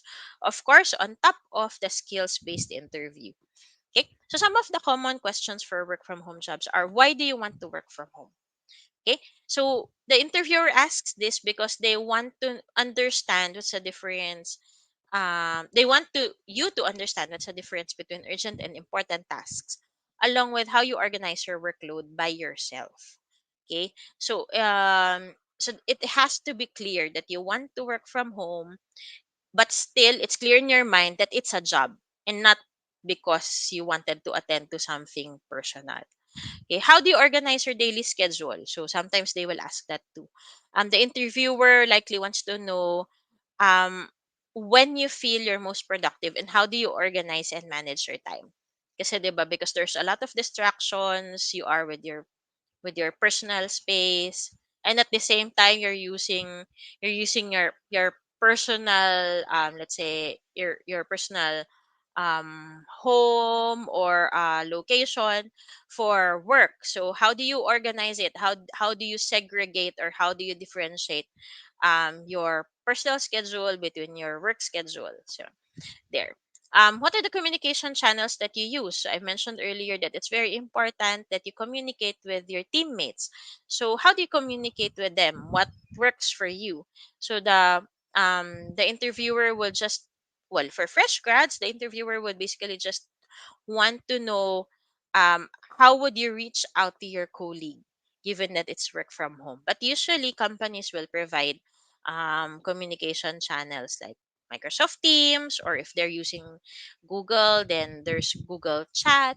Yun. But usually these are they're just trying to check if how creative are you to reach out with your colleagues given the setup. Okay. Next is, how would you handle limited face-to-face interaction in a remote setting? Because working from home might not be for everybody. I have friends who wanted or who prefers to go to the office as often, and I have friends who prefer working from home because it works for them. So how would you handle a limited interaction? So if the answer would reflect that it's not for you, then most likely you will not be profiled for a work from home job. So like what we said, because it's isolating, the interviewer would like to understand how will it work for you, and how will it affect your job. Okay, they might know how you plan to stay connected, and what will happen in your everyday social interactions. So just answer how you describe your or how will you maintain your relationships and will stay motivated to succeed. And last in my list is, how would you handle a problem if your remote team was offline? So this is another creative question. So how would you exhaust your communication channels if ever the rest of your team is not available? Um, this is to assess your ability to work independently with little direction, because your manager will not always be with you. um this is also to gauge how will you make decisions in case they're not available to help you out. So explain your process for approaching challenges and highlight your ability to understand when to wait and to ask for support. Okay, so that's it for my presentation, but before I leave you, I would just like to highlight what DXC is. So DXC is a global IT company. We're 19 years in the Philippines, going 20, and we're a result of the merger of Hewlett Packard, or HP, and Computer Sciences Corporation. So we merged about 6 years, 6 to 7 years ago. DXC Philippines is the second largest delivery center of DXC. So the first largest delivery center is in India. Next to it is in Philippines. We're 24 by 7 in Philippines because we're supporting all regions across the globe. We were nominated 2021 Asia's Best Employer Brand Award. No, not nominated. We won Asia's Best Employer Award, and recently we were certified as a great place to work. We also have certifications in ISO, CMMI, BSI, and TSAX. And on the right part of the screen are the different teams that you can join or move in DXC. So we have SAP, we have security, we have progressive innovations, we have applications, ITO, and modern workplace, and other smaller teams like Agile, DevOps, automation, etc. So right now, where the talent is, we're 98% working from home. So me, including myself, I'm part of the 2% who's usually on a hybrid setup. So there are skeletal teams who are always in the office, depending on the what is needed by the business from your team. So but the rest of the teams, given that we're a technology company, because they can do their work remotely, so they're all working from home. Our primary sites are in Taguig, Quezon City, and Davao, soon in Cebu as well. So for Taguig, we're across the Venice Piazza Mall, if you're familiar with that. In Quezon City, we're at EDSA corner, Quezon Ave. And then in Davao, in ACC IT building. So the Davao is a fairly new site, and hopefully by this year or early next year, we'll have our Cebu site as well. So we're currently expanding. Okay. So where to apply? You can go to the Jobs 180 link. That's jobs180.com/careers at DXC. Or you can visit our website, which is www.dxc.com/careers. Okay, and that's it for DXC. You may have questions for me. Thank you. Ayan. So thank you so much, Ms. Tin. And now we are now opening the floor for questions po to UE Caloocan. So if you have questions regarding um, topic po about working from home, and so please post your questions in the comment section. And so while waiting for your questions, huwag po kayong mahiyang magtanong. This is your chance to ask. Ayan. So kahit marami pa tayong speakers na natitira. Ayan. So sayang naman po yung opportunity na ma-ask yung mga concerns or questions na meron kayo since you guys are all graduating na. And again, malapit na talaga sa katotohanan, yung world of work. So if you have questions, so feel free to post your questions in the comment section. So while waiting, Miss Tin, here's my first question. The first question is, what are the usual concerns or challenges related to work-life balance and remote possessions po, and how can they be addressed? Usual concerns.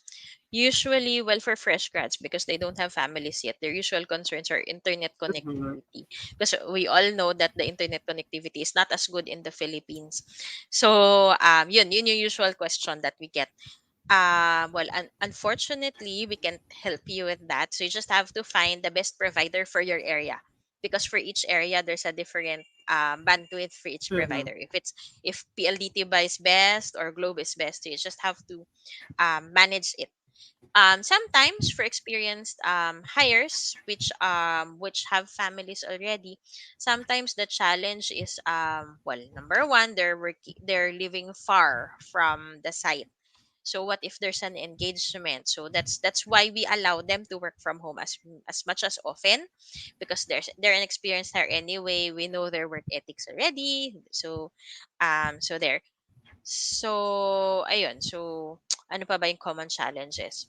Yun, usually, those that have families, yun lang. Yung time nila to go to office, travel time, the distance, schedule as well. It's sometimes a Mm-hmm. concern, especially for fresh grads, because they are not used yet to a shifting schedule.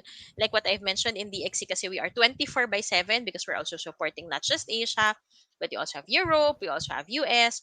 So they are a bit hesitant to work at a graveyard or mid shift schedule. And well, we just have to let them know that everyone goes through it, and they can get used to it eventually. Yeah. So there. I thank you so much for answering that question, Miss Tin. So another question is for those people or for those newbie na nag-transition from the traditional work setup to this type of work setup. So how can they negotiate like the compensation and benefits for a remote job considering factors like the location and the expenses? Hmm. Negotiate. I'm not sure if the question means negotiate for a higher salary.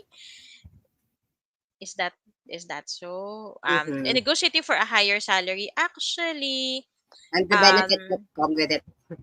and the benefits actually, let's Mm-hmm. put it this way. When we were working in the office, you get to spend on your lunch. Siyempre, bibili. Not everyone Mm-hmm. cooks lunch in the morning. You spend on your lunch, you get to spend on your snacks. In the evening, mag-aaya pa yung office mates mo, tara, labas tayo. So, how much is a budget already for food? And then you spend also for transportation. Yes, you don't pay for the internet, you don't pay for the electricity, but you have other things to consider for your budget.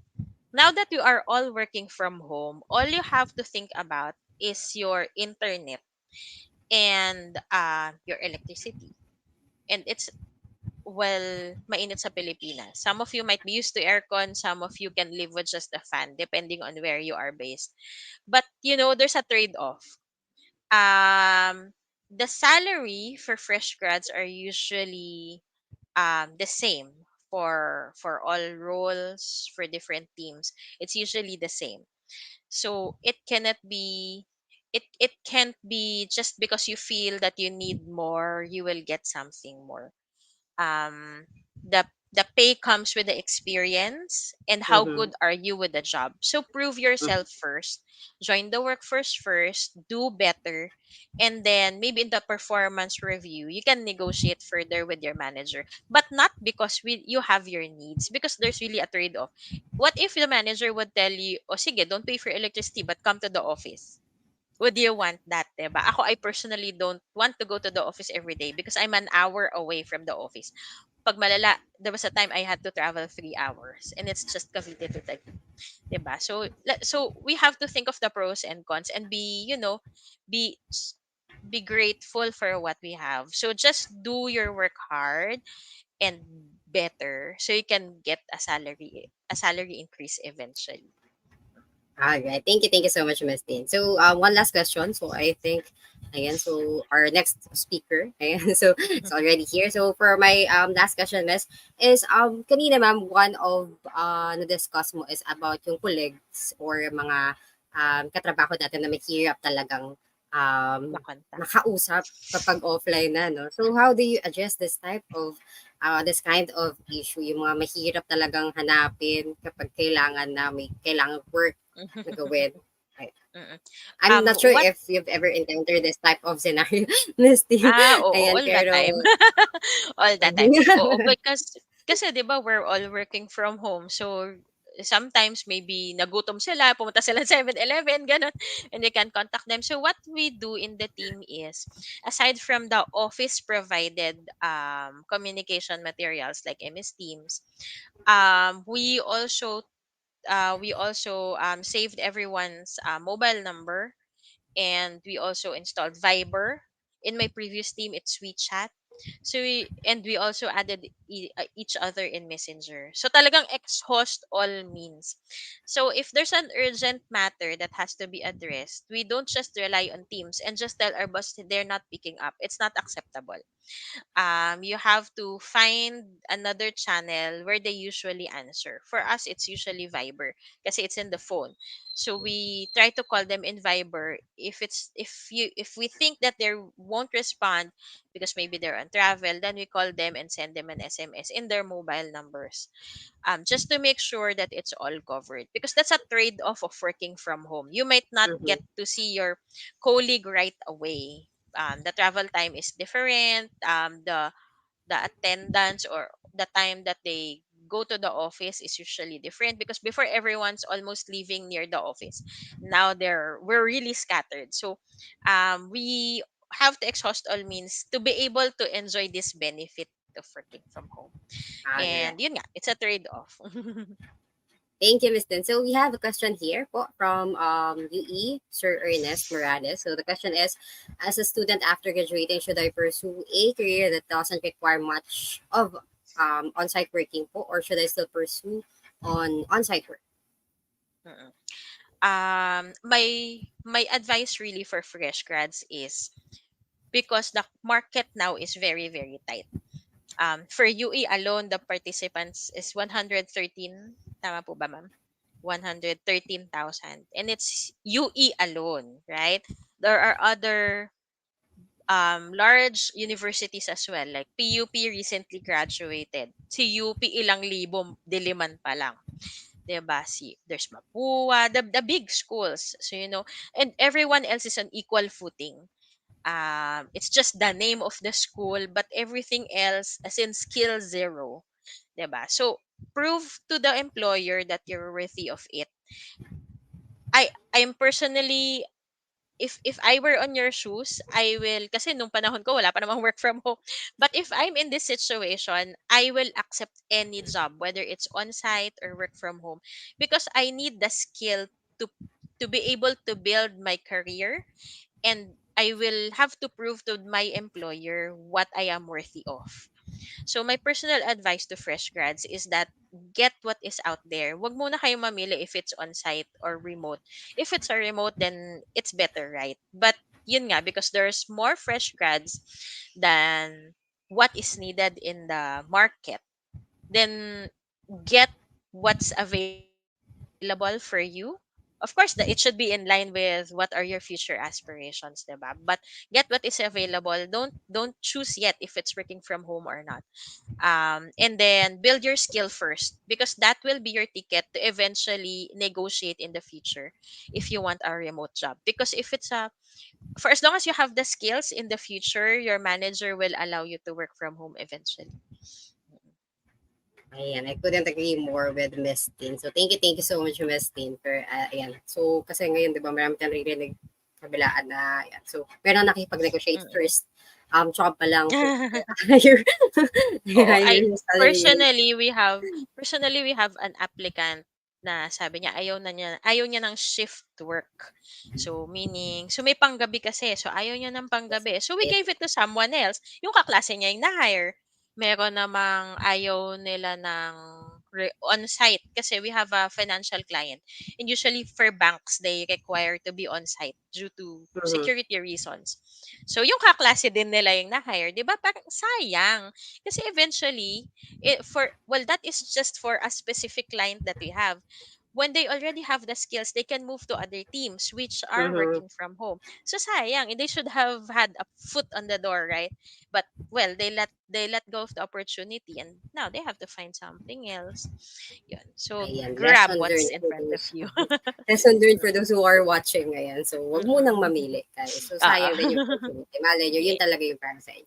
So, yeah, that's I right. think that's it, Miss Tin. No more questions from the audience and from me as well. And thank you so much for the time and yung knowledge, expertise po ni Miss Tin, lagi na lang, no? Thank you so much. Na-miss namin si Miss Tin. Parang ang tagal ni Miss Tin bago bumalik ng Talaga ba? webinar.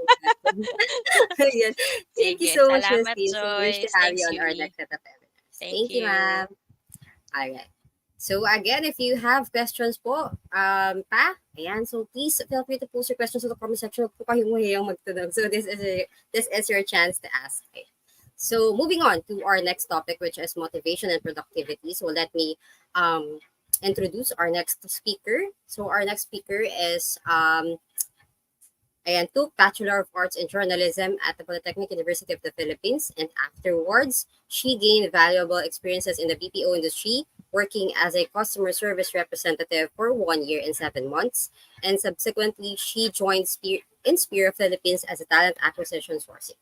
So aside from working, she is passionate about volunteer work, contributing through an organization. So the talent acquisition sourcing from Inspiro, Miss Daniela Rico. Hi, Miss Daniela. Good afternoon. Hello, everyone. Good afternoon. I Hi, hope ma'am. Good everyone is having a great time. afternoon. Yeah, medyo paulan na nga, ma'am. Ayan, so ma'am, if you're ready, you may now share your screen. Yes, wait lang po.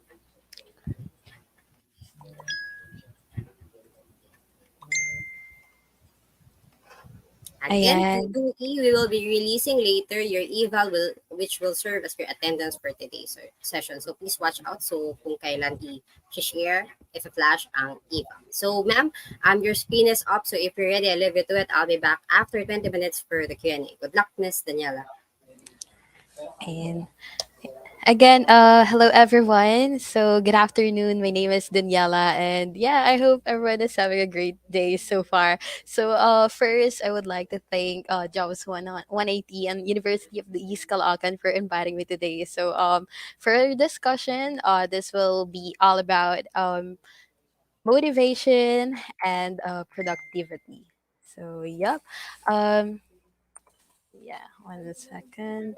So when things get tough, many people turn to motivational quote for a bit and for a bit of inspiration. So like yeah, what you can see on the screen. So keep up the good work, keep going. I may cry, but I can still get things done. So yeah, some of those quotes or sayings have become celebrated parts of society's vocabulary. But out of all the things that people, famous, influential, and otherwise have to say, what makes some turns of phrase so powerful that they become mantras for generations. So for people open to their message, well structured messages that use strong imagery and appeal to our aspirational nature can be meaningful and powerful in changing our thinking and help us see something in ourselves that we want to change or overcome.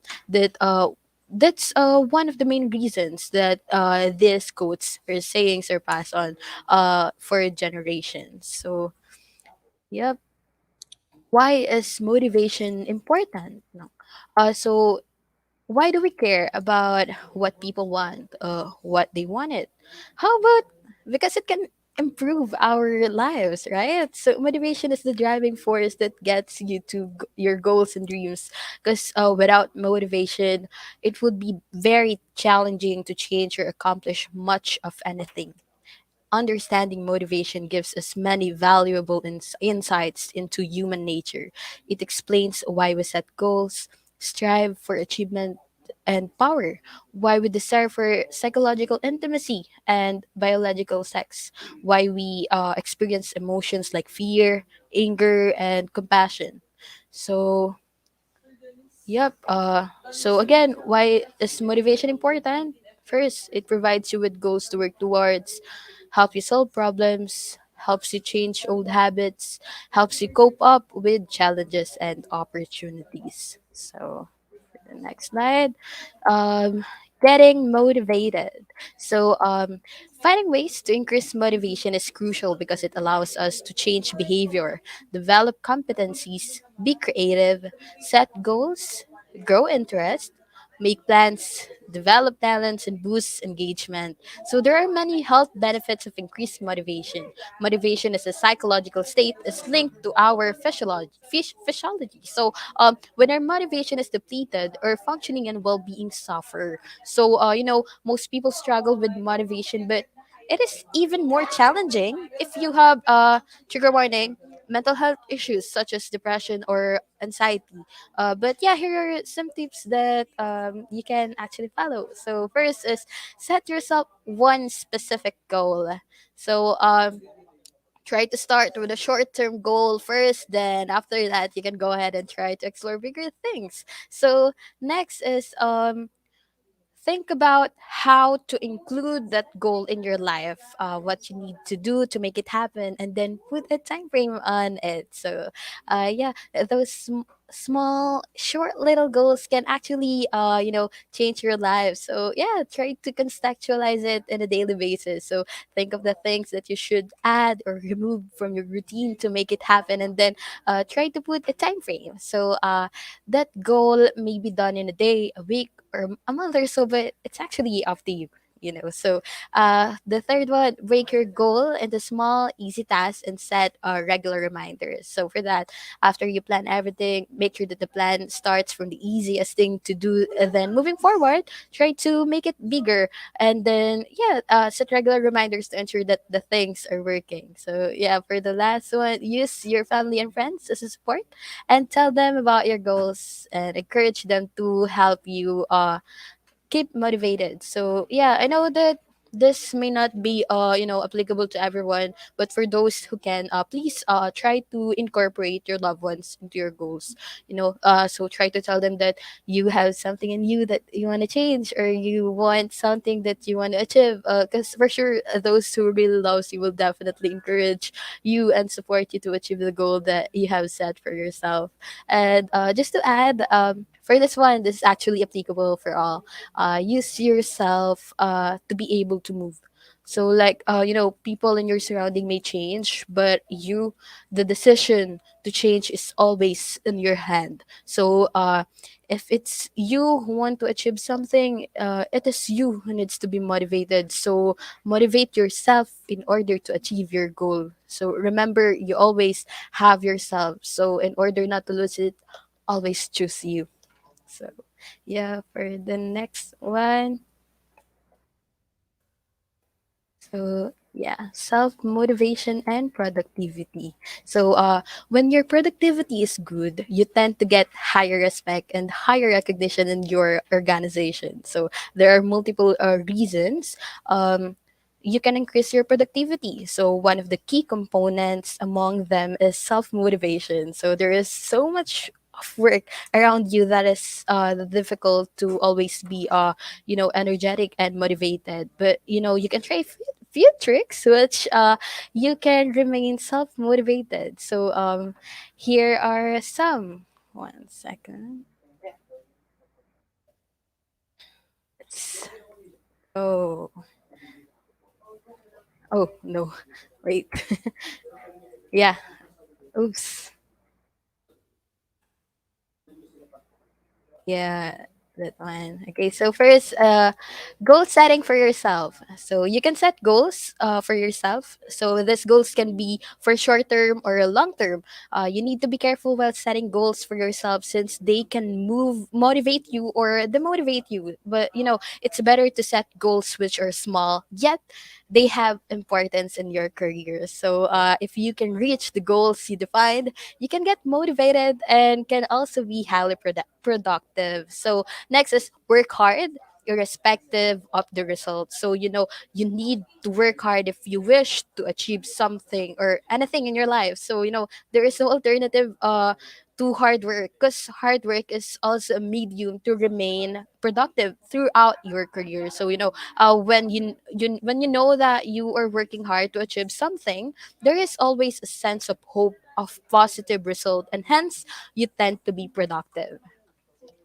Next is commit carefully.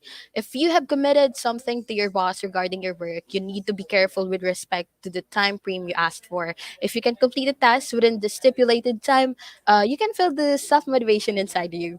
So next is celebrate small achievements. That's very important. If you have achieved something which was a part of your overall goal, don't forget to celebrate it, because this will let you yourself recognize that you are on the right track and on the way to achieve your goal. And so yeah, have a backup plan. Last but not the least, so in several instances, there might be a time when you need to reassess and replan the things to achieve. Having a backup plan is a factor of being self-motivated, since you know that you have something in case something goes out of the place. So yeah, let's move forward. Yeah. So there are lots of ways to boost your productivity. So, it can be hard to improve your productivity, but this easy tips can help you be more productive without a Herculean effort. So, if you're looking to become more productive, consider implementing some of these productivity strategies. So, first is stop trying to multitask. Okay. Yeah, I know for sure for for students like you guys, it's very hard to imagine, but please try to stop multitasking, because doing more than one thing at a time may seem like the best way to get all of the tasks done, but it can hurt your productivity more than it helps. Multitasking simply doesn't work, and when you do it, it's end up wasting time actually. So next is follow the 2-minute rule. So the 2-minute rule is that if you seek a task or action that you know can be completed in 2 minutes or less, do it immediately. So the principle is that completing the task right away takes less time than finishing it later. If it'll take longer than that, schedule it and get it into your productivity system so you can tackle it when you are ready. So next is make a simple to-do list. Making a to-do list is essential to staying productive. Different methods work for different people. Some people use smartphone apps, some prefer keeping a handwritten journal. Regardless of how you create and track your to-do list, make sure it's concise, realistic, and flexible. List only those tasks that can be done that day, and don't overwhelm yourself with a long list. That can confound feelings of anxiety and fatigue, actually. So, yeah, for the next one, take back control of your schedule. So, for this one, staying productive, clear headed, and calm is really about feeling in control. Whether you're delegating tasks to other or setting time limits for interruption, you are taking back room in your schedule to tackle the things you deem important. So avoiding burnout and fatigue is essential to boost your productivity and memory retention. You can do this by simply influencing the direction of your day, rather than being resigned to letting the direction of your day control your actions. So next is get up social media. So I know another one that is very hard to do, especially for millennials and Gen Zs, right? So, social media is a part of our daily lives for sure. But, however, you must have the discipline to not spend large parts of your day seeing what your friends thought of the latest movie or what they had for dinner last night. Many companies ban employees from accessing social media when they are at work, as it is a drain on productivity. So if you're allowed to use social media at work, use it as just for a break for a few minutes. So because if it is becoming a regular habit, it can easily take over your day and impact the work you need to get done. So next, please don't forget this one. Eat healthy. So what you put in your body matters. So if you load up on junk food, you can end up with that 4 p.m. slump. So to avoid feeling sluggish, prioritize healthy eating and nutritious snacks. No one works well on an empty stomach, remember. But that means that afternoon snacking is an opportunity to give yourself a good, clean energy boost.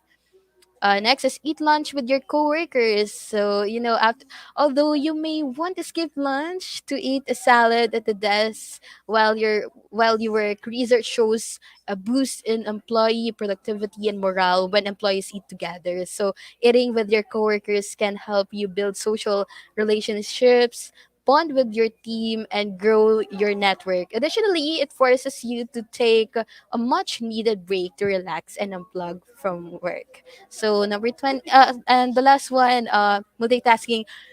Using social media and engaging in other distraction can prevent you from accomplishing what you need to in a reasonable amount of time. So stay focused and engaged at your work current at your current task to get things done more effectively. So one way to make this easier is to meditate each day. So this provide you with the time and space to focus on one task. Breathing, and this energy can be carried throughout the rest of your day. So, yeah, let's move forward. Oops. Yeah, so that's self motivation. It is no secret that in this digital age, it is extremely difficult to avoid distraction and stay on task. Besides, we are all now obsessed with productivity. No matter how motivated we are, we all get a little unmotivated at times. We can all get down to such a low that it's difficult to imagine making positive changes. If you're feeling that way right now, I want you to know that life isn't hopeless. All it takes is one small step at a time, and eventually, positive change can happen. You can be motivated to work out, lose weight, study, do schoolwork, clean your room, or anything you want to accomplish in life. Here's some list of ways you can break out of your slump and be motivated again. So, yeah, be inspired by doing something. All of us can find something to be inspired in life. Think of that one big goal you're trying to accomplish. You can find stories of people who have successfully accomplished the goals you're trying to achieve. The next is feeling excited about your goals. When we think about getting what we want in life, we often stress about all the work it's going to take. But I'd suggest it's better to get excited about the journey you're embarking on. So you're on your way to bigger and better things. Focus on what you need to avoid. So, Society of Consumer Psychology conducted research that found people can often lose interest in reaching a goal in the late stages of achieving it, like the New Year's resolution. We all feel pumped up in the beginning to really go hard on that goal we want to achieve, but then after a few days or weeks, the motivation fades and people give up on the goal. One strategy that might help you stay motivated is focusing on what you need to avoid. So, as an example, if you're trying to lose weight, as far as you get far in your goal, focus on the types of food you need to consistently avoid. If you're trying to save money, focus on avoiding going out to eat or spending on an expensive dinner. Yeah, it sounds very hard, but you can do it for sure. We can do it. Yeah, so write out your goal and look at it daily. So perhaps this could be called insight in mind. If you frequently see the goal you want to achieve, you're more likely to achieve it. But when you have your goal written down and see it every day on your wall or computer, you're being reminded of it. You're having to review whether you've done it or not.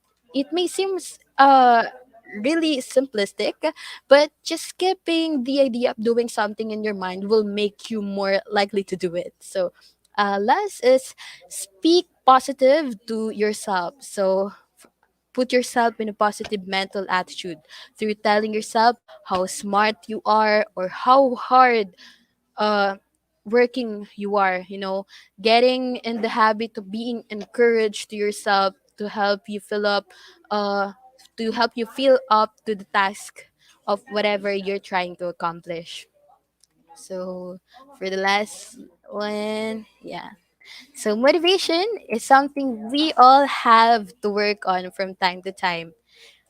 It's not something that's just going to happen on its own. You have to do your part to adjust your thinking, your attitude, and your actions in order to cultivate it. All these ways can be helpful to being as motivated as you possibly can every day. So yeah, that's it. But yeah, before we end, I just want to, I just want you to know more about Inspiro. Yeah, so hello again. This is Daniela from Inspiro Philippines. So Inspiro, so we are the outsourcing specialists with access to global networks of 30,000 customer champions across 51 delivery centers. A customer experience leader across Asia. We've spent 2 decades combining operational excellence, technology, and insights to deliver award-winning customer experience. So if some of you or any one of you, if you want to work in a BPO industry, choose Inspiro. So yeah, please visit us and you can actually apply with us through Jobs 180. You just have to click the link uh, posted in the screen right now. So it's https dot slash www.jobs180.com/inspiro. So yeah, that's it. Thank you so much for listening, everyone.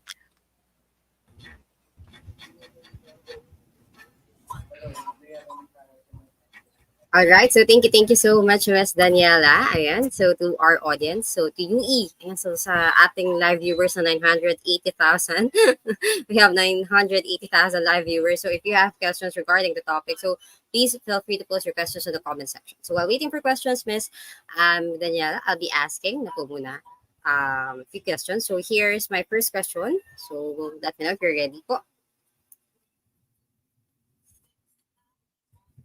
Can you hear me well?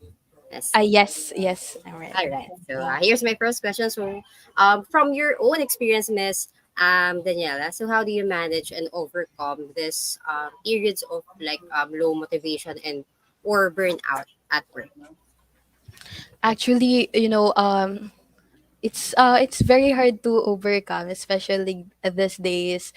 Like, ayun, kakabalik lang din natin, no, sa setup. It's like years pa lang din. Pero our body is still adjusting, no. Galing din kasi ako before sa work from home setup. Tapos, ayun. So, sa panahon na feel natin na demotivated tayo, always remember kung bakit natin ginagawa yung mga bagay-bagay. So, balikan natin kung bakit ba tayo nagpapatuloy. So, para ba 'to sa sarili natin, para ba 'to sa pamilya natin 'no, sa kung sino mang mahal natin sa buhay. Lagit lagi, balikan natin kung bakit natin ginagawa yung mga bagay-bagay na dapat natin ipagpatuloy. Then ayun, eventually, gaganahan ka uli. So, ayun naman po siya. Ayun. So, si Miss Daniela may binabalik-balikan. So, sana lahat may Uy, binabalik-balikan para maging ma-remind tayo. Parang may ano, di ba? Para ma-remind tayo na, ay, oo nga, no, di ba? tama. Hindi naman tayo makakarating sa kung nasaan tayo ngayon kung hindi dahil sa mga nangyari before. And so, thank you. Tama Yes, nga naman that's sa Miss right. Daniela. Thank you for answering that one, Miss Daniela. So, another question is, um, do you think a positive work environment also plays a big role in boosting our motivation or one's motivation and productivity?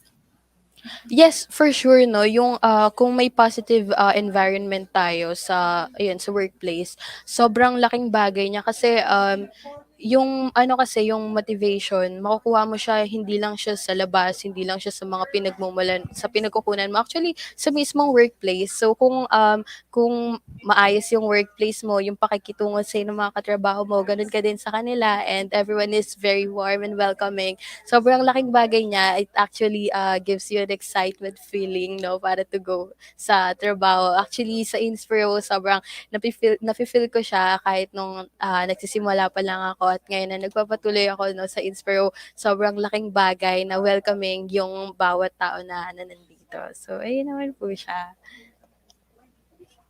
Mm-mm. All right. So, yan. So, maraming factors, no? They're actually Yeah. intrinsic and extrinsic motivations and factors. And so, thank you so much, Miss Daniela. So, ayan, may question po pala tayo. Ayan, sa ating, ayan, kanina pa, quota na sa Sir Ernest. Miss Janine, dapat uno po ito si Sir Ernest. Ayan, so, question from Sir Ernest, how can I effectively manage stress and pressure while still maintaining productivity po? Ayun, for me naman, ayan, yung ano kasi, lagi nating tatandaan, una sa lahat, kung ano ba yung itsura ng progress, no?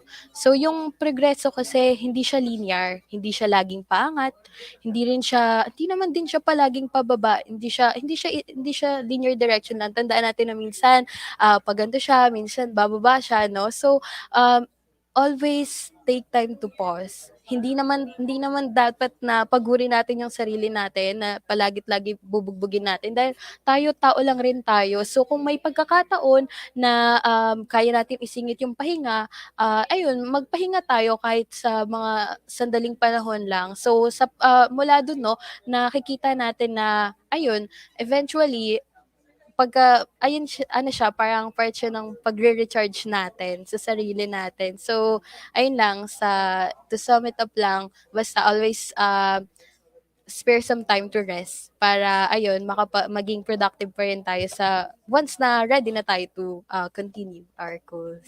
Ayun naman. Masarap maging tropa si Miss Daniela, no? So, ang Ah, dami niyang hugot. Malalim yung pinanggagalingan nung kanyang mga answers. Ayan. So, again, thank you, Miss Daniela, for answering that question. So, again, to our UE audience, so feel free to post your questions on the comment section. Ayan. So, another question, Miss Daniela, before you go backstage is, do you think there are ways, or are there any ways that we can use the technology and tools to enhance productivity in the modern workplace?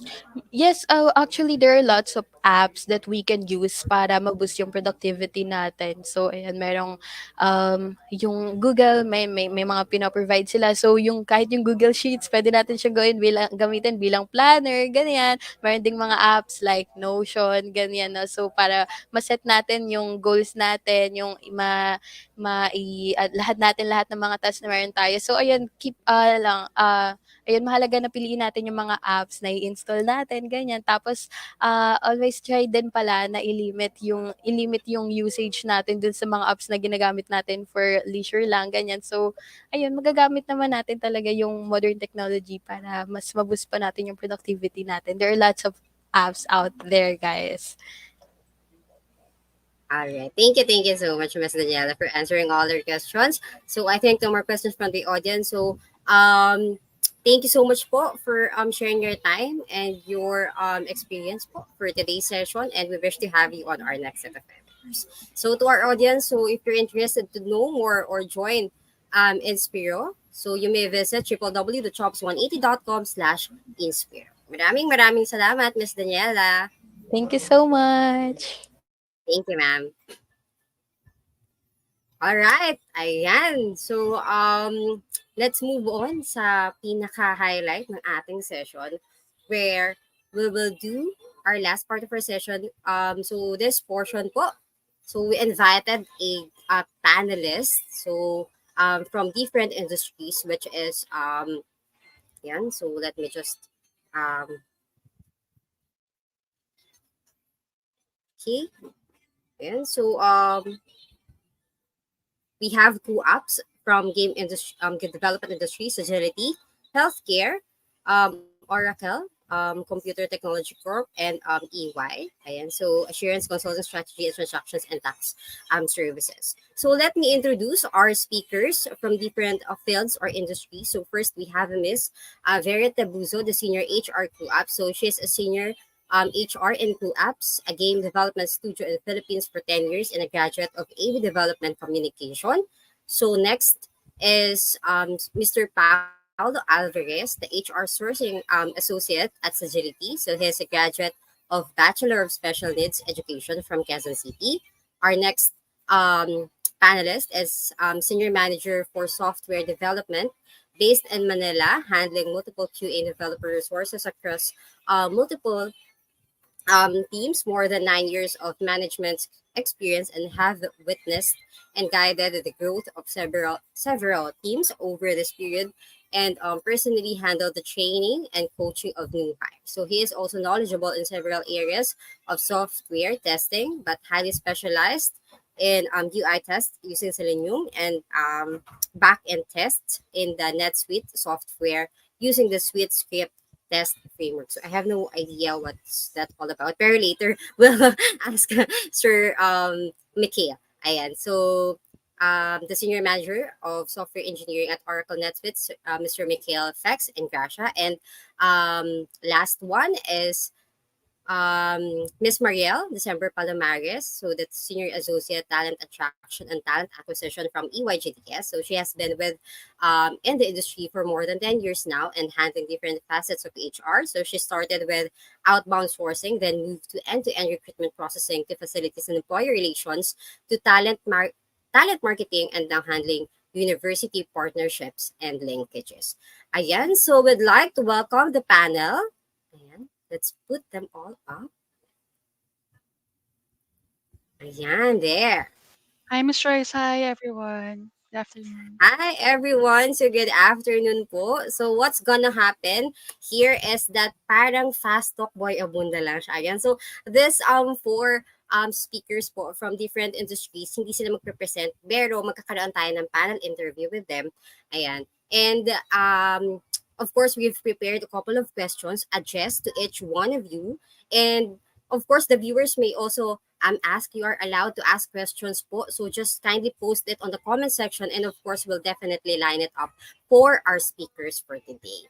Ayan. So, ayan. So if you could say hi, Sir Mikhail, Miss Yel, Sir Pao, and Miss Vera sa ating Hello audience po. before we Hello. start the Q&A session. Hi, everyone. Rainy afternoon So, to all. all right. So, ayan. So, I think our panelists are ready na, and of course our audience. So if you have questions, so please feel free to post it on the comment section. So for our first question is for Miss Vera of Kooapps. So Miss Vera, so if you could and unmute. So the first question is, what are the key steps and strategies for setting clear and achievable goals or career goals in your specific field? In our specific field or company. So yeah, Yes. all right. So good afternoon again, everyone. I'm Vera from Kooapps. So for us, as a mobile game company or mobile game studio, we actually set the rules already or the KPIs, and then we also set the things that they needed so that they can achieve or they can proceed with the next step. And we usually give feedback as well through their performance review. So if ever someone expresses that they want to climb the ladder, basically, we tell them that these are the things that they needed to achieve before they can pass or they can proceed to the next level. So we give them feedback. We also give them updates and um, basically give them the specific objectives, what the things that they needed to get or to achieve. That's it. Thank you. All right. Follow-up questions lang po, Ms. Vera. How about for this graduating student po, for this freshies, for this new graduates po, for example, from you, so are there steps, strategies po for them to set up or meron ba silang kailangan gawin para ma-achieve yung goals or career goals na in this type of or kind of field na gusto nila i-pursue? Okay, so for the freshies or for the fresh graduates, what you need to do is to set up your mind or to basically to establish what do you want to explore as of this moment, and what's the end goal also. Let's say you have to factor in or include already like 5 years from now, where do I want to be, or what kind of job do I want to be 5 years later on, and then you try to apply into different companies. So example, like for Kooapps, you wanted to be a game programmer or game let's say game artist. Then you prepare also the like example, if you have portfolio already or if you have done games before, or let's say you or like your thesis also. So make sure that you also include your thesis um, as part of your portfolio if ever, or yeah, just a proof of something that you have done already in the past, and what can you bring in the company that you're going to in the future. And make sure also that it relates to the position that you're applying for. From there, then you check if ever you have already if you're already in the company, then you try also if this is what you really wanted to do and explore, or you ask your leads or you ask your seniors what are the things that can still help you learn and yeah, and basically grow into that field. And yeah, talk to your managers also what you wanted to achieve later down the road. So yeah. All right. Thank you so Thank you. much, Miss Vera, for answering that. All right. So I hope the UE graduating students are watching and listening po. Yan. So this might be very helpful, no? So sayang naman kasi we have four invited speakers po from different industries, which I think will be very helpful po for you guys as you gear towards the world of work. So next question is for Sagility, Sir Pao. Ayan, hi Sir Pao. So the question is, Hi. how can hi Sir? So the question is, how can networking and building professional relationships contribute to the achievement of one's career goal? Hello. Okay. Am I audible? Yes, sir. Hello. Can hear you. Okay. Okay. Yeah. My name is Paolo, sourcing associate here in Sagility, and I will just share tips on how to progress. Okay. Will it be fine if I'll just share tips on how to progress? We have 6 tips on how to progress. Okay. The first tip is Okay, the first step is stop being or stop mediocrity, because being mediocre won't make you progress, okay? Hindi ka magpo-progress kapag ayon at ayon lang ang ginagawa mo. Then ang ating una is figure out whys, kung paano, kung bakit mo ginagawa yung goals mo, kung bakit mo ginagawa, bakit mo kinuha yung course na to. Para saan mo ba siya kinuha? Dahil ba gusto mo maging katulad ni Nikola Tesla? Dahil ba gusto mo maging katulad ni Sigmund Freud? Or dahil ba gusto mong maging katulad ni Gordon Ramsay? Then next is to set up your tangible things, or set up goals or intangible things. Kapag may goals ka, kasi ayan yung set or nagre-revving ng engines natin or nagpo-fuel sa atin para makamit natin yung goals. Okay, and the third one is create your game plan. Okay, your game plan must be smart, specific, measurable, attainable, and okay, for a moment, attainable and okay, and time bound. Okay, that must be smart. Kapag hindi siya smart, wala siya, hindi mo siya maa-attain. Mag-i-stay ka lang doon sa isang place, hindi mo siya makukuha. Then gawin mo siyang habit. Gawin mong yung smart, gawin mo siyang habit. Hindi pwedeng isang araw mo lang siya gagawin. Kailangan everyday mo na siyang gawin, kasi kapag isang araw mo lang siyang ginawa, hindi ka magpo-progress eh. Parang hindi mo makakamit yung goals na kinukuha mo. Then imbibe positivity. Iwas tayo sa bad habits natin, and always attract positivity around us. Kasi kapag positive tayo every day, makaka-attract tayo ng good aura, kasi naniniwala ako na kapag positive yung pinapakita nating aura, ma-attract natin yung mga positive things around us. Parang walang magiging negative tayong ma-attract. And the fifth one is always celebrate your success. Even though kahit maliit na success lang siya, kahit na malaking success, always celebrate. Kahit nasabihan ka lang ng good job ng boss mo, always celebrate.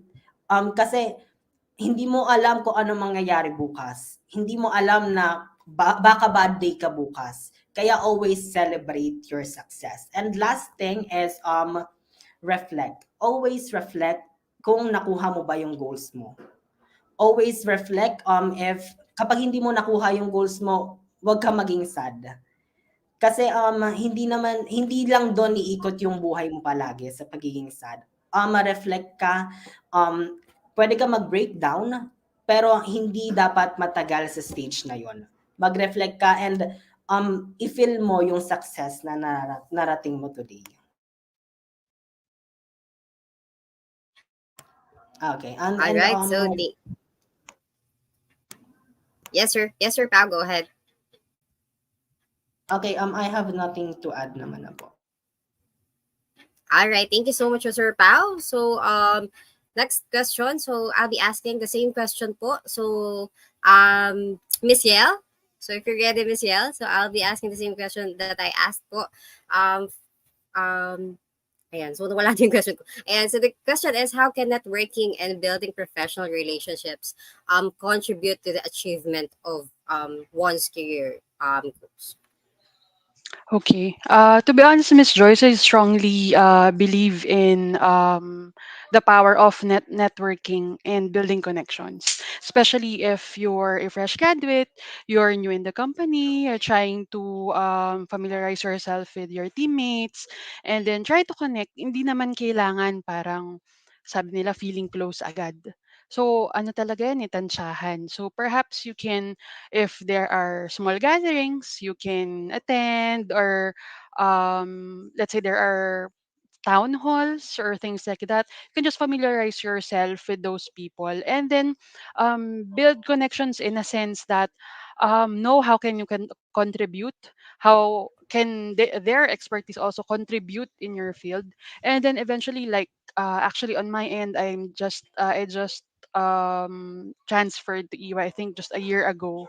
So I'm still in the process of building those networks or connections. So don't underestimate the power of that. So I'm not saying that we're trying to promote like office politics or nothing like that. Because it's actually that's a thin line. But then again, try as much as possible. If you're not the type of person who is an introvert, because that'll be in a different story. But if you can at least reach out a bit, if like in our end we're requested to report on site twice a week, perhaps during those 2 days, if you cannot schedule a meeting during that day, so that that's a time that you can connect and build relationships and all. You'll never know when the time will come that you will be needing their help, especially like Miss Vera told us a while ago regarding feedback. So because in EY we do that as well, we request feedback to people who we worked with, and that's an additional KPI for our promotions. So if you're going to request lead feedback and you don't have someone to send it to, that will be a very challenging position on your end. So there. All right. Thank you, ma'am. A follow-up question is, since you've mentioned networking and building professional relationships, whatnot. So, is it easier for you to jump? I not jump kasi parang bad yung word na jump. Jump from one company to another to find another job po if you have this type of connections. Well, as much as I want to deny that, Miss Joyce, that is actually true. Reason behind me being transferred to EY, because my previous boss in a previous company transferred here and just pulled me in. I don't even know who EY is by that time, and didn't know it's one of the big four accounting firms. As I don't have any idea at all. I just jumped when she told me, "You wanna jump? Okay, let's jump." So that's it. So but then again, you need to be very careful because not all connections will do you well. Okay, they might be more harmful than good. So please discern whose type of people will be helping you, and you'll be able to willing to help out. Okay, so it should always be a two-way connection. But as much as we want to deny that, no, that doesn't help. It does help on a usual um day. But then again, you just need to make sure that it's worth it, and that you're really willing to risk jumping on the same boat. Correct. So living witness here kasi parang we have an event, previous event po na si Miss Gia, she's connected to this company, and then sa susunod na BCF na job fair namin, ayan, she's with EY na, ayan. So ganon kalakas si Miss Yel, ayan. Ganyan kalakas si Miss Yel. Kalad pare. Thank you so much. Saan napupunta? Oh, but thank you so much, Miss Yel, answering that question. So moving on. So for my next question, this is for Sir Mikhail of Oracle. So the question, sir, is um again. So what role does continuous learning and skill development play in advancing one's career in your field? Okay, so in my field, especially, I think more Sure. so than other fields, if you are in software engineering, keeping yourself relevant by always upskilling is very important. You cannot let the tides of time sort of take you over because you're comfortable with this technology and you just want to stick with this technology. It's uh, I think most of you are aware that the march of technology, especially this past few decades, has been very rapid, right? Mm-hmm. So if I had stuck with the technology that I had a decade ago, I probably would not be able to remain relevant. And what's gonna happen is it'll be harder for you to look for new jobs if you want to, right? It'll be harder for you even if you didn't want to move out of your company. It'll be harder for you to remain sort of strong in where you are right now if the technology you know is very outdated. So it's always important to keep yourself relevant by always upskilling and always keeping up with the latest technologies, especially the ones relevant to your field. So an example of that would be probably AI. If you're still not on the AI bandwagon right now, I mean, even if it's just a passing familiarity with it, it's kind of a red flag. Um, yeah, that's it. Yes, thank you, sir. So I agree. And it's time to move out of your comfort zone, especially today, very competitive na ng mundo, no? Kahit saan, di ba? And very recently lang, we've heard that this news po about the AI um, newscasters or sportscaster, yun. So something like that. So ganun na talaga ka evolve, di ba? Yung technology. Ayan. So, thank you so much for answering that one. So, next question is again, ayan, for Miss Yale. Ayan. So, for EYGDS, Miss Yale. So, Miss Yale, are there specific milestones or achievements that professionals should aim for when pursuing their career goals? Well, this is just for EY alone, though, not speaking to on the rest of the companies here. Because, of course, since we're an accounting firm, so it will be a plus Mhm. if you'll be able to pass the licensure exam.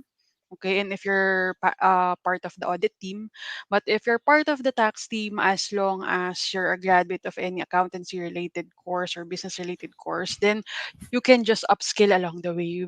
In EY, we have partnered with GoFluent, Udemy, Halt International Business School for a free MBA, and so on and so forth. There are a lot of free certifications that we will be able to help out the employees because on our end, what matters most is your mindset on not just the skill set but basically the mindset, the work ethic of the person, because based on skills we can assist you, we can help you in terms of honing those necessary skills. And same with what Sir Mikhail told us regarding new technologies. There are also new technologies in terms of accountancy. So with that, of course, we'll do the necessary trainings. But what we can request, or at least give the students an advice in a sense that what you need to improve is your mindset. Okay, on how you do things. What is your biggest why? What do you normally do to attain it? How can you, build your or reach your dreams in terms of, let's say you have a dream board, how can you get that, how can you go to that, things like that. So but in terms of specific certifications, just for audit alone, that's a plus if they're a CPA, but not a requirement. So same with our tech consulting team, if they have certification, because I believe that's really what matters in terms of uh the tech peeps regarding their not just their diploma, okay, but the number of certifications that they have really gives them an edge. So, but if you don't have that, then again, we'll be giving that for free. So, Wow. All right. So thank you so much, Miss Yel. So next question po is for Miss Vera of Kooapps. So Miss Vera, the question is how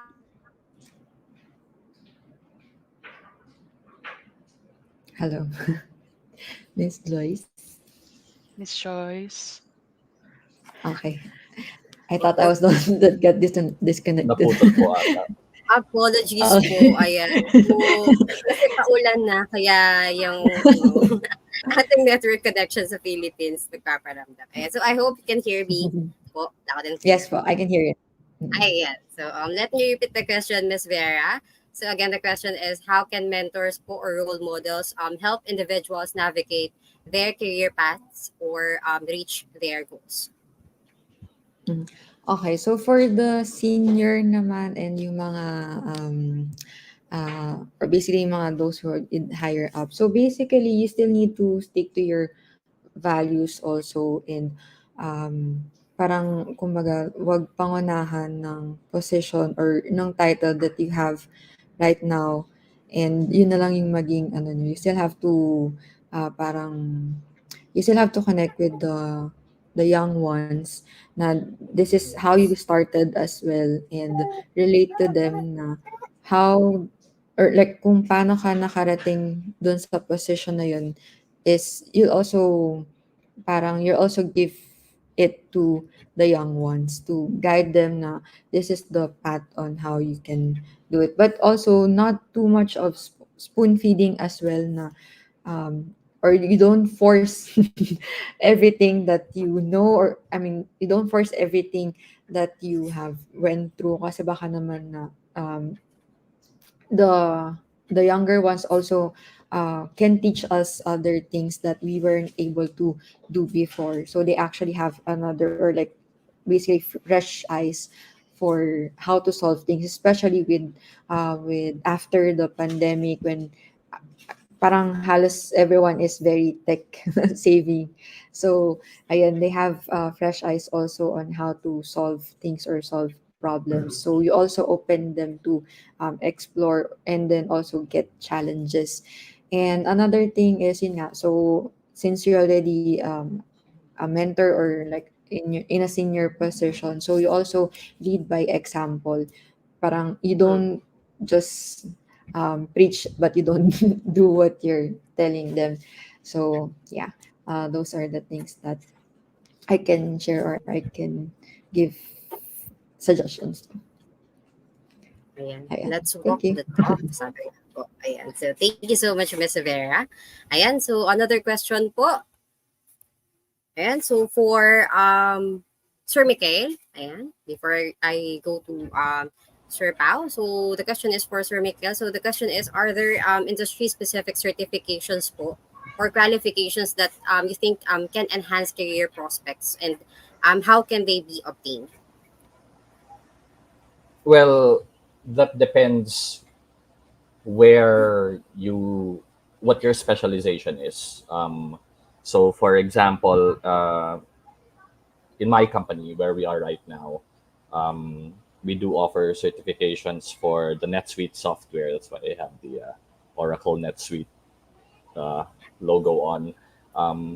But Mm-hmm. there are others, for example, for IT practitioner, the more generic IT practitioners, a Cisco certification would be helpful. As mentioned by Michelle, if you're a tech practitioner, the number of certifications, especially in certain fields, matters, but it depends really on your tech stack. For example, if you're doing primarily Microsoft technologies, then a Microsoft relevant certification would be helpful. So, uh, just to answer the question, what certifications would help? It depends what job you're gunning for, right? So it has to be relevant to the job, right? And I'm not familiar how to get most of the other specific certifications not related to my field personally. But a simple Google search I think would be helpful. Some of these are free, and so you can. It's always good to be on the lookout for those. Thank you, Sir Mikhail. I would like to emphasize now because there are still people or students who are actually confused between um certifications and certificates. So, akala nila yung certificates Oh, is, certificate. Okay. Yes. yes, sir. Okay. Go ahead, No, sir. no. Go ahead. Ayan. So, ang sinasabi ni Sir Mikhail is yung certification is actually different from certificates po. Yun yung sinasabi natin. So, there are students po kasi who are quite confused po between these two. So, for you to get a certain certifications, you have to pass a standard or a requirement po, no? For you to be able to get a certification. And so, that's it. So, thank you so much, Sir Mikhail. So, our next question is for Sir Pao. Ayan, Sir Pao. So, Hello. ayan, nawala na naman yung question ko. Ayan, so for Sir Pao, the question is how can individuals po effectively balance the short-term and the long-term career goals to ensure ongoing growth and progress? Okay, I see. Okay, yeah, for myself, ang ginagawa ko para ensure yung short-term and long-term goals ko is always write it. Ah, para hindi mo siya makalimutan. Always write it, or kung pwede mag-notes ka sa cellphone mo para may titignan ka palagi. May track ka na susundan. Hindi ka maligaw ng path. Ganun lang naman siya palagi eh. Hindi naman palaging doon ka titingin. Parang may basis ka lang para hindi ka lang mawala sa path na gusto mong tahakin. And like us in a BPO company, hindi kami palaging, iisa lang ang goal namin is to connect with people. Ayun lang.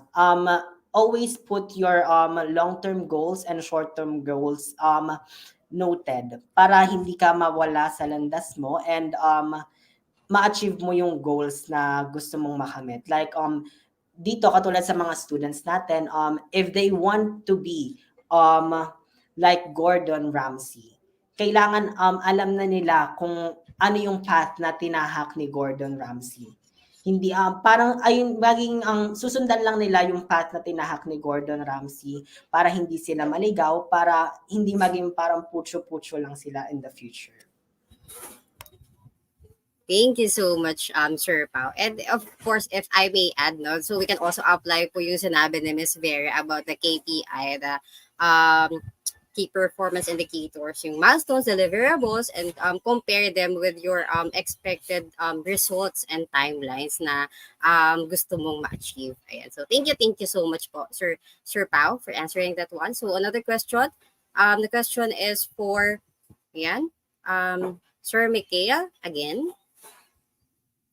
Sir Mikhail, the question is what strategies can be employed to overcome obstacles or setbacks encountered while pursuing career goals?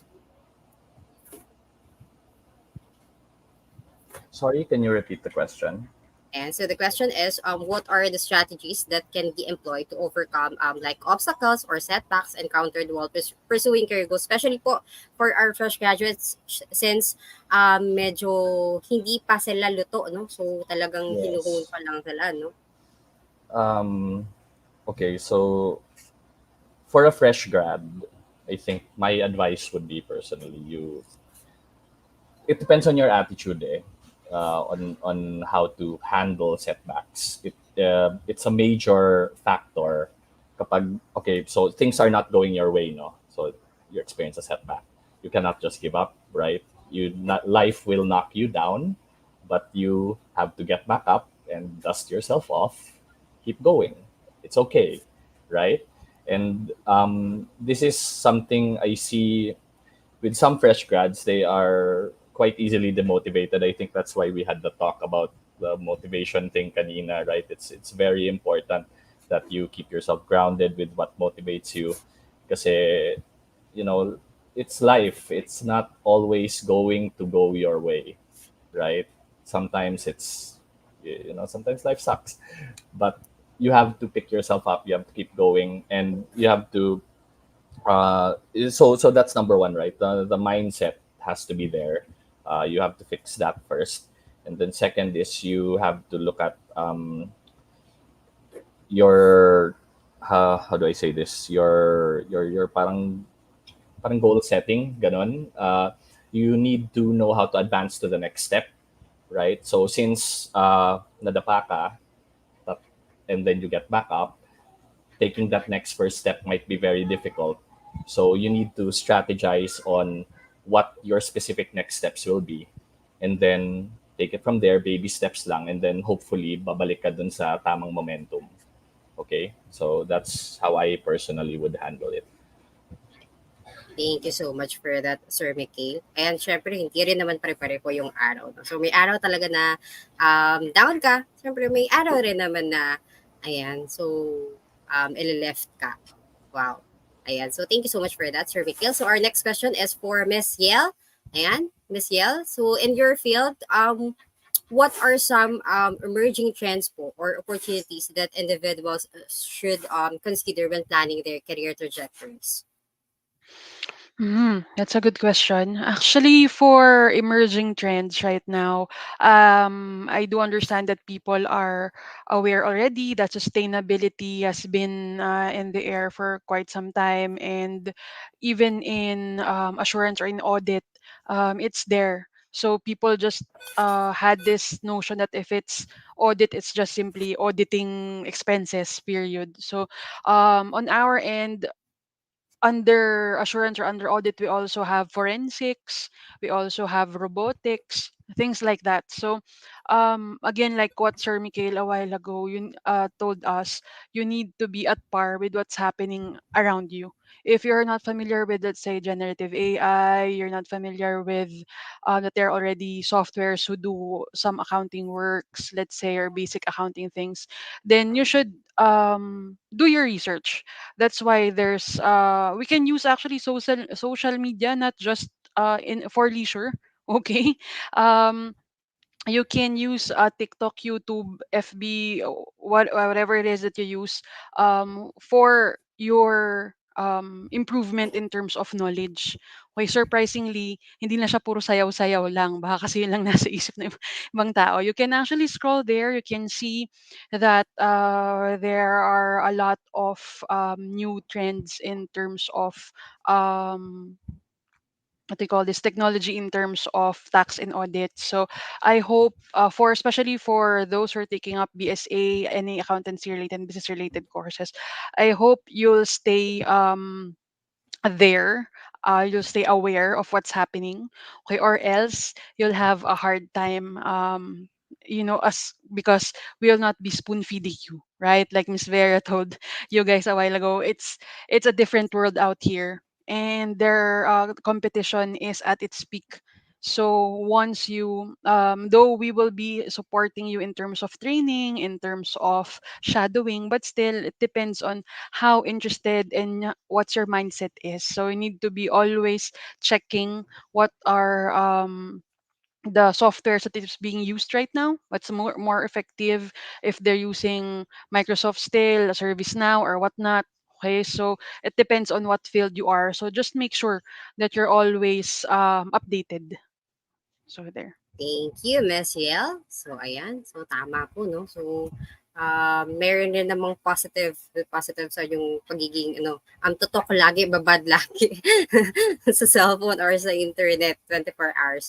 And so, we're down with two questions. So, before I go to my last question for everyone, so let's have muna po Miss Vera to answer this question. So, Miss Vera, how do you think professionals navigate potential career changes or transitions po while still aiming for progression? Okay, so are you referring to like career shifters po? Is that correct? Yes po, yung mga palipat-lipat, pa-jump-jump, ayan. So, may mga future ba tong mga individuals na to, tong mga tao na to?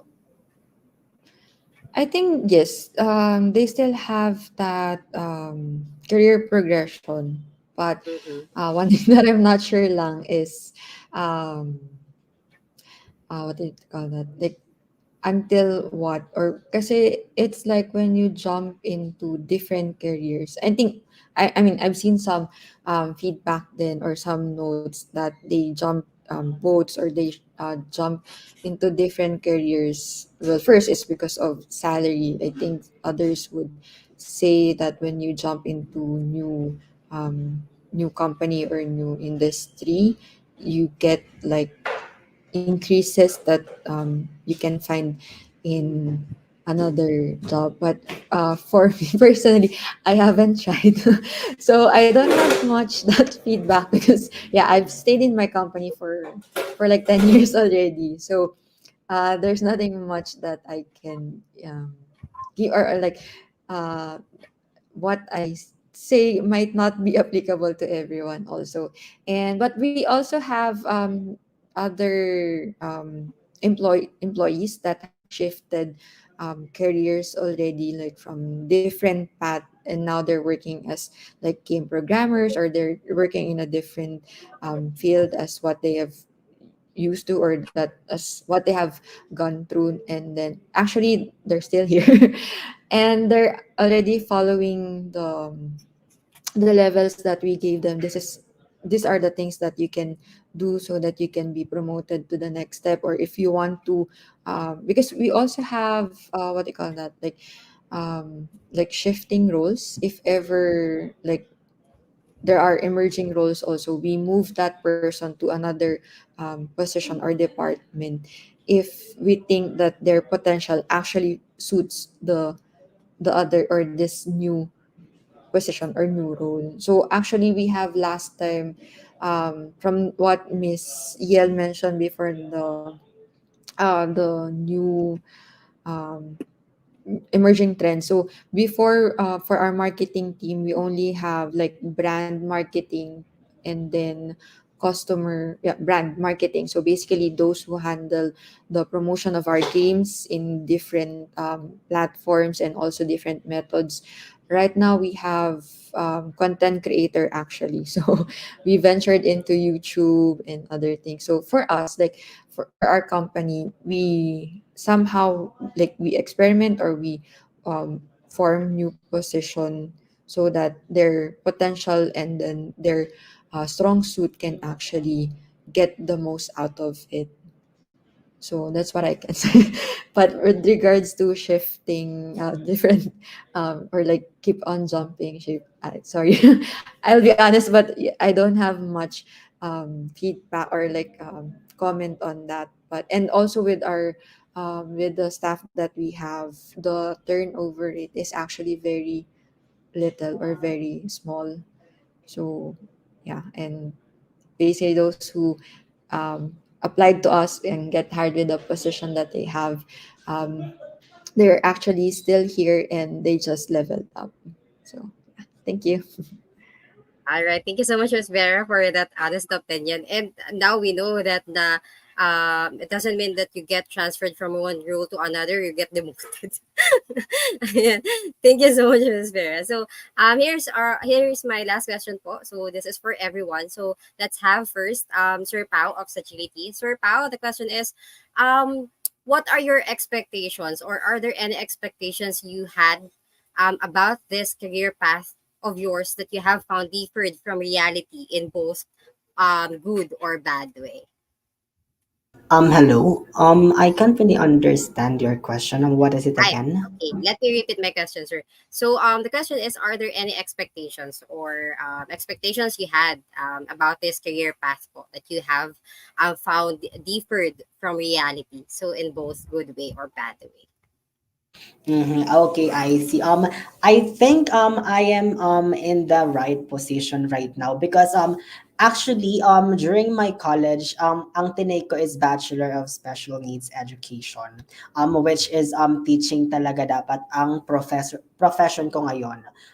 But hindi ko pinursu kasi hindi talaga yun yung sinasabi ng heart ko. But now, since before applying in college, gusto ko talaga maging psychology student since ayun talaga yung gusto ko eh.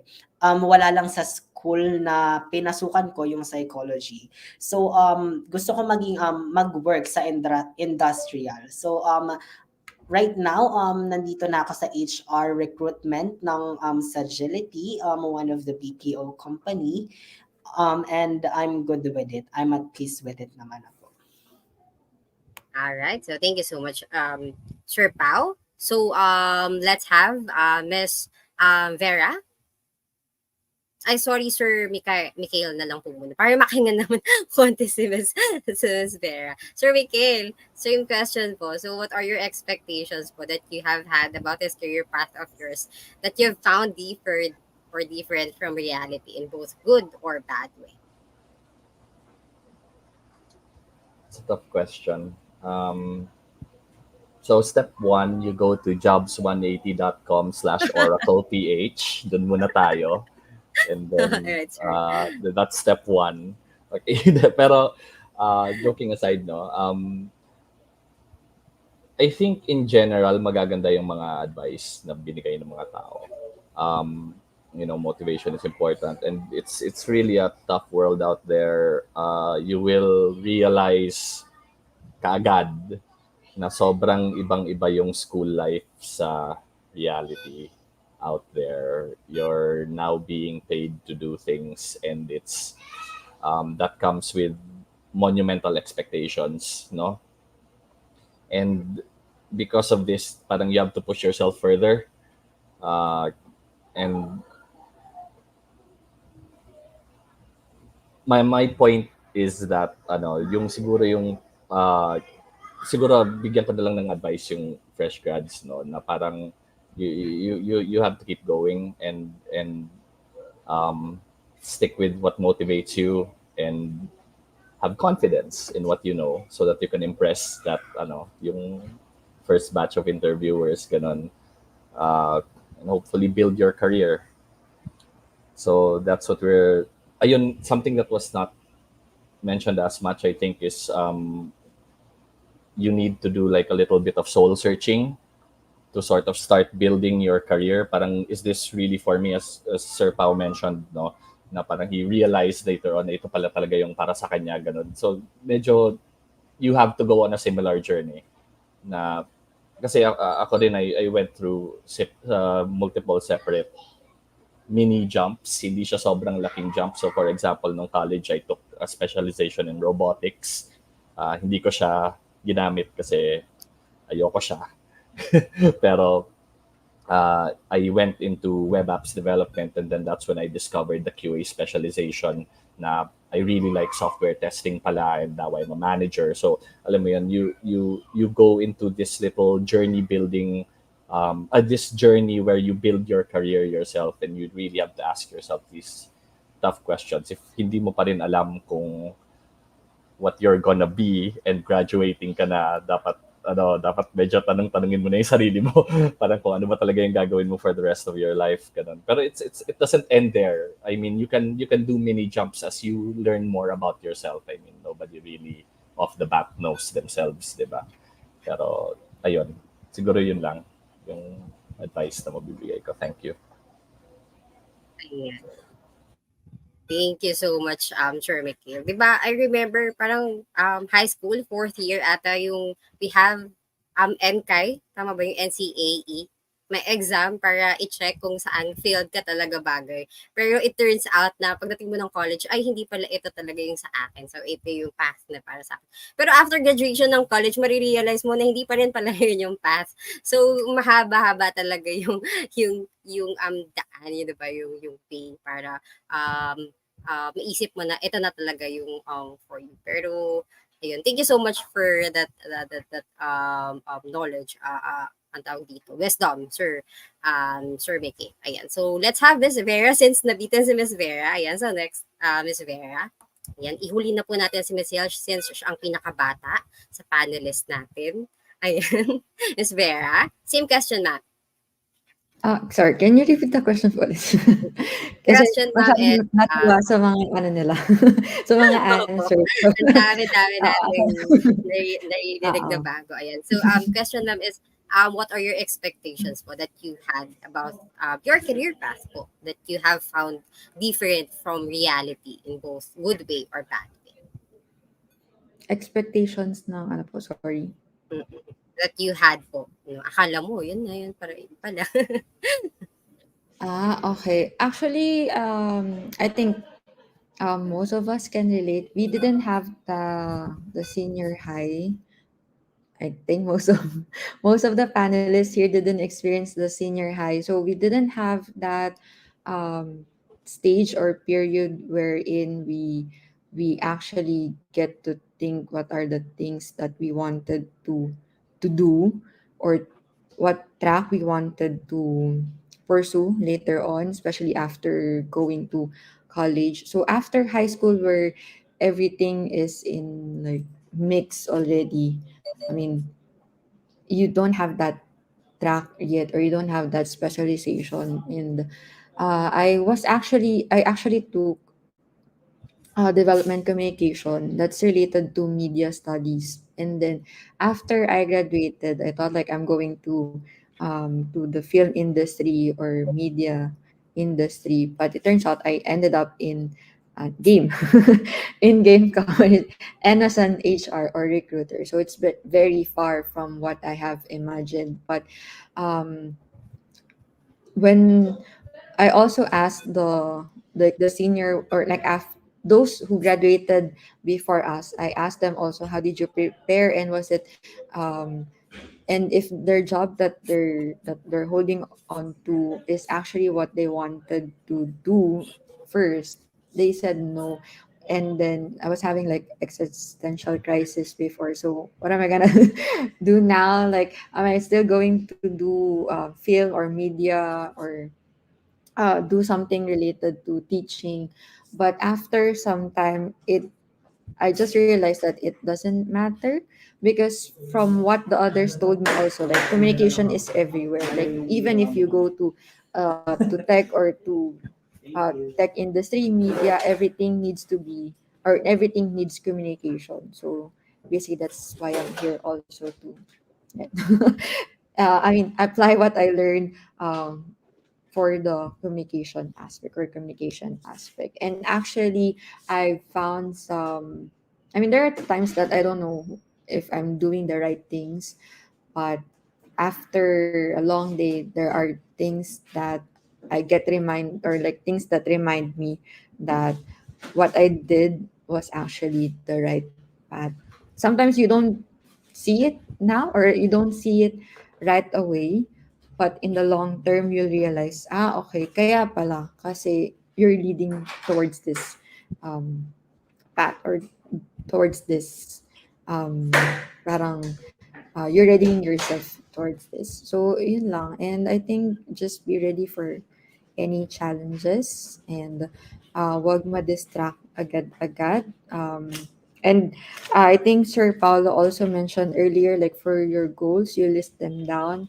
And just additional note, what I actually did, because I got what's that? Parang easily distracted. No? If I didn't get this one, I'm gonna do the other thing. But what I have taken before, the or like seminars that I've taken before, is that you start with the end goal. So like with your 5 years goal, you list them down, and then um you also figure out what are the like small goals that you can take in between to reach to that goal, or to that bigger picture. And then aside from taking notes, you also add pictures, so that it creates more recall or retention in your mind, because usually minds work with pictures. So if you have notes plus you have your pictures also, then I think that would be great. That's it. Thank you. All right. Thank you so much, Miss Vera. And now let's have Miss Ayel to answer the same question.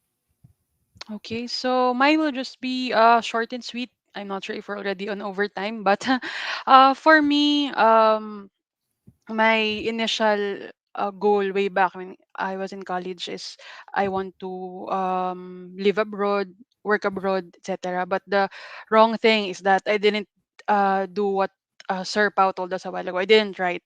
I didn't put in pictures. I didn't put in deadlines, because that will be an add-on, right? If you have short-term goals, write it. By August, I have completed this. By December, I could have completed this, and decisions should be aligned to those goals. If it's not uh, adding up to your goal, then don't do it, right? But my advice should be, because based on friends that I know, people that I know, there are some that I have this one friend. She took the bar exams for nursing 7 times. She didn't give up, and now she's already in Italy. So that's a different story. There's this Mhm. one person who weren't able to get the licensure, proceeded to a different career path. Now she's already a director in HR. So again, do not compare yourself and do not be too hard on yourself, because sometimes closing that door might not mean that you're giving up. Perhaps you not closing that door is you blocking out that new thing that should have been coming to you. So just pray and check your heart, kung nasa ba talaga yung puso nyo, and then in God's time, if it's for you, it's for you. Ayan. So thank you so much for that, Miss Yel. So thank you everyone. Ayan. So we hope you learn guys and really listen. Yan sa mga advice, 'di ba? Wisdom na narinig natin, knowledge, experiences na narinig natin from our panelists. So at this juncture, we will giving the floor to everyone to promote your Jobs 180 career portal. Ayan. Let's have first Sir Pao of Sagility po. Kahit a bit of ano lang sir, your vacancies, promotions lang po. Hi, I'm actually with one of our OJTs here. She's from marketing and she will promote our company for. Hi, I'm Sheena. I'm intern here in Sagility, and um, we are offer BPO health card, Here. healthcare account, and we are located in Bridgetown, Quezon City, and Northgate, Alabang, and in Iloilo. Okay, just to add, we are accepting college graduate of any course or program or second year college undergraduate with 6 months of work experience, and we also accepts high school graduates. Thank you. Alright, thank you so much, Sir Pao. So if you're interested, you may apply or you may submit your resume link at www.thechops180.com/sagility. So that's for Sagility po. So now, next, let's have Miss Sir Mikhail po of Oracle. Sir Mikhail. Ayan, so konting Hello. promotion lang for vacancies po. Yeah, so the vacancies I think are available, as I mentioned, on jobs180.com/Oracle PH. We have our own account there, and you should be able to peruse the openings that are available to you. In general, we hire positions in product development, meaning kayo yung gumagawa ng software, or product consulting, meaning ginagawa niyo yung software for specific clients, parang tutulungan niyo sila to get their Oracle software up and running, or customer support like yung speaker natin before on motivation. This is a parang BPO siya where you take in customer calls and assist them with um, their concerns about using the software, for example. So ano siya, it's a very different specialization. You specialize in communication, things like that. So if you have the spirit of a builder and you want to build software, or if you want to practice your English a lot and be on calls with foreigners all day, I guess, then you can be support. Ganun. So it depends on you what you want. Pero go to jobs180.com/OraclePH to find out more. Yeah. Thank you so much, Sir Mikhail. So, Miss Vera. All right, so thank you again, Jobs 180 and University of the East Caloocan for inviting us here. So let's make games together. Check our openings in jobs180.com/slash Kooapps. And for the list of positions that we have, we actually have mobile game programmers, mobile app programmers, and web programmers. So if you don't have the background yet on how to do games, we actually provide training for you guys. So please check our Jobs 180 career page. And also for the other positions, we have PM, project managers, quality assurance tester, and data analyst. We have a marketing position also, which is actually in customer support. So customer support is mostly chat. So you'll not be talking to strangers over the phone or face to face. And also hiring positions also under the art team, which is 2D game illustrator and multimedia artist. So we also have openings for recruitment. That's it. Thank you. Thank you so much, Miss Vera. And last, Miss Yael. Okay, so do visit our jobs180.com page, that's slash EYGDS, and help us build a better working world. So currently we're hiring 500 plus audit associates continuously up until February, and we also have a lot of openings there. Just do check it out. Thanks, everyone. Thank you so much for that, Miss Yael. And to our four speakers, invited guest speakers, thank you so much po. Ayan. And of course, thank you so much, Miss Yael, Miss Vera, Sir Mikhail, and Sir Paolo. All of the opportunities will be posted in our website. So please check out www.jobs180.com, and it will also be available at UE Caloocan's career portal. So it's goes to jobs180.com/UE-cal or Caloocan. And so, and on behalf of UE Career and Placement, of course, Jobs 180 is very thankful po for sharing your time and your expertise this afternoon. Thank you so much po, Ms. Yel, Sir Mikhail, Ms. Vera, and Sir Pao of Sagility. Maraming salamat po. Okay, thanks, everyone. Thank you Bye. po. Thank Thank you. you. Thank you. All right, so to our audience, thank you so much for staying, and we hope that you learned and enjoyed the session. So if you still have questions, you may send us a message in our Facebook Messenger or Facebook page. It's facebook.com/jobs180.com. So to officially close our program, may we invite Ms. Maria Janine B. Zamora, the guidance counselor of UE Caloocan, to give us the closing remark. Ms. Janine? Thank you, Miss Joyce. Ayan, wow, what a productive and overflowing afternoon. Maraming salamat po for having this kind of event, 'di ba? From ang dami nating discussions na napag-usapan from pag-i-start pa lang ng career ninyo, pagbe-build ng career ninyo sa pagbuo ng resume link, 'di ba? Sa interview, sa pag-prepare for applications, to maintaining and sustaining your motivation, and also having or achieving career success and career progression. So sa napaka-limited na span of time natin, na cover natin halos yung career development talaga ng mga estudyante. So in behalf of Sir Antonio C. Postrado Jr., our guidance coordinator, and the whole UE Caloocan GCCSO, we thank you so much. Appreciation po to the whole Jobs 180 team, to Miss Joyce, Sir Kim. Maraming salamat po for being our dynamic partner and providing us with worthwhile activities, comprehensive activities like this na nakakatulong po sa ating mga estudyante. Also, we thank our resource speakers, Miss Teen, Miss Daniela, Miss Vera, Sir Paolo, Sir Mikhail, and Miss Mariel for gracing this activity. And also, deepest gratitude din po sa lahat ng mga nag-attend na estudyante sa ating Facebook Live, sa jobs180.com, sa YouTube channel. Maraming salamat sa lahat ng grade 12, graduating college students. Thank you.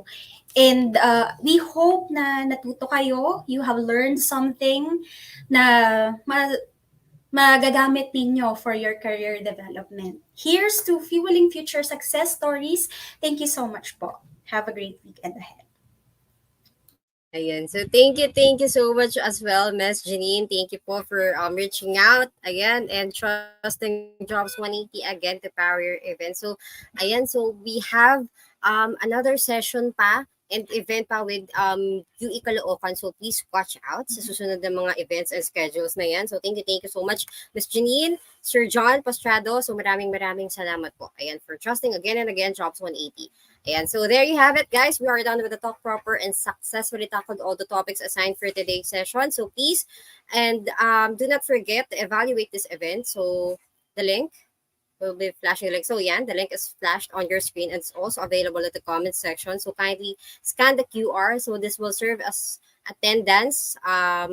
This will serve as your attendance for today's session. So if ever you encounter any issue po about the link po, please let us know so we can ask Miss Janine po to help you with that. All right.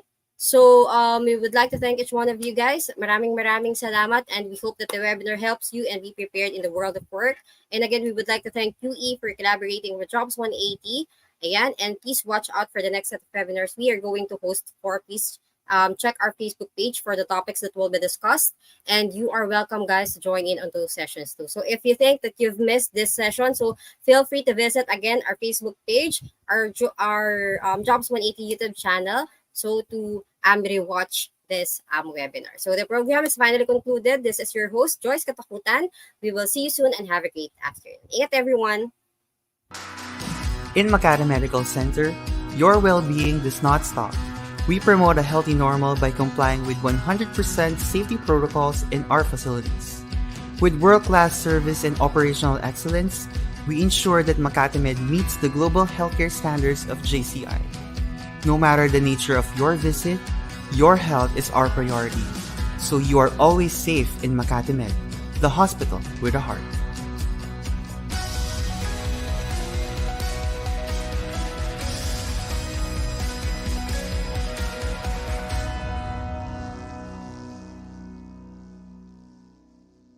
Intelligence is the foundation of any good business. But if every good business has it, how do you stand out?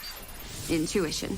When enabled by technology, intuition stops feeling like a hunch and starts looking like confidence. The confidence you get when you work with Cognizant, where we engineer every aspect of your business, technology, processes, and experiences to anticipate expectations and act instantly. This is intuition, and we can engineer it. In this constantly changing world where businesses move at a rapid pace, Innodata solves the toughest challenges in any industry through human expertise and the power of technology. We are a community that thrives on a culture of collaboration, ideation, and innovation. And we want you to be part of our family. Your journey towards a meaningful and thriving career begins with us. Be part of the Inno community. We are Innodata.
Hi!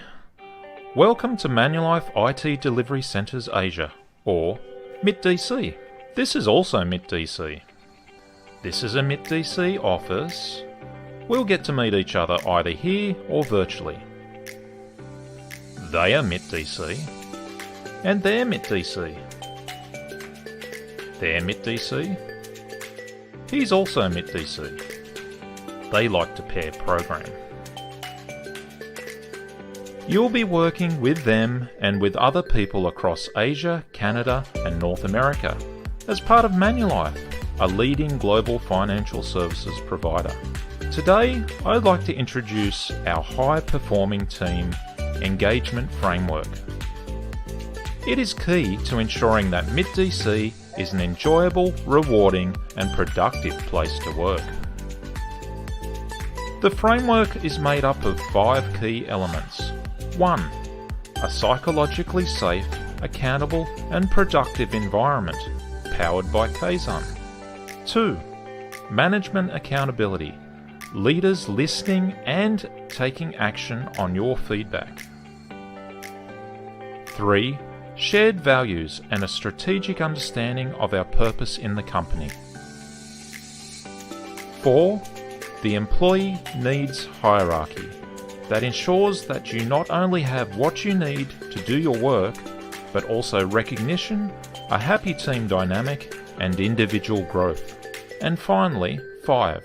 Our engagement pulse check, or the Gallup survey, whose 36 questions ask, are our people leaders living up to their commitments? Let's go into each in a little more detail. A psychologically safe environment means that MIT-DC fosters an open workplace that encourages feedback. We express our ideas. We ask and give help. We act with integrity and learn from our mistakes. Kaizen is our methodology for this. Management accountability means that company leaders will listen, confirm, and action feedback at both an individual team and MIT-DC-wide level. Through Gallup, employee focus groups, town halls, retrospectives, and the daily performance dialogue. We're here to listen. We're here to act. It's important to have a strategic understanding of our purpose in the company. Our shared Manulife values were co-created with employees globally. Our values guide how we do our work.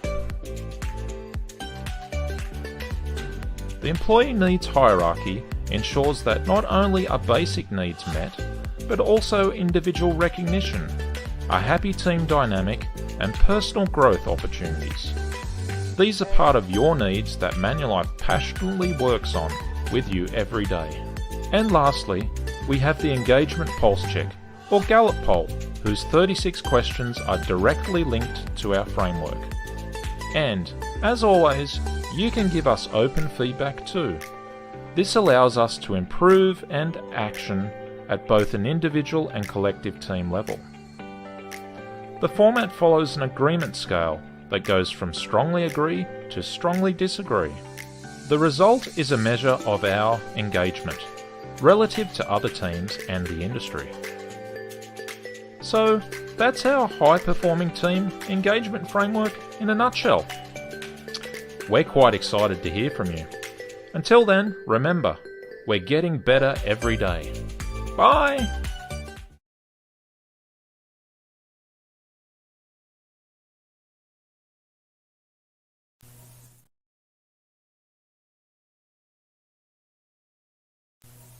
Pamantasan ka namin mahal, ilaw sa karimlan,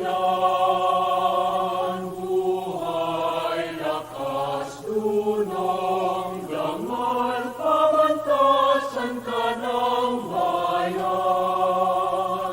Ang pangalan mo ay manhati at sandigan ka ng pamantasan ng silangan, pamantasan ka naming mahal, pamantasan ka naming mahal, ilaw sa karimlan.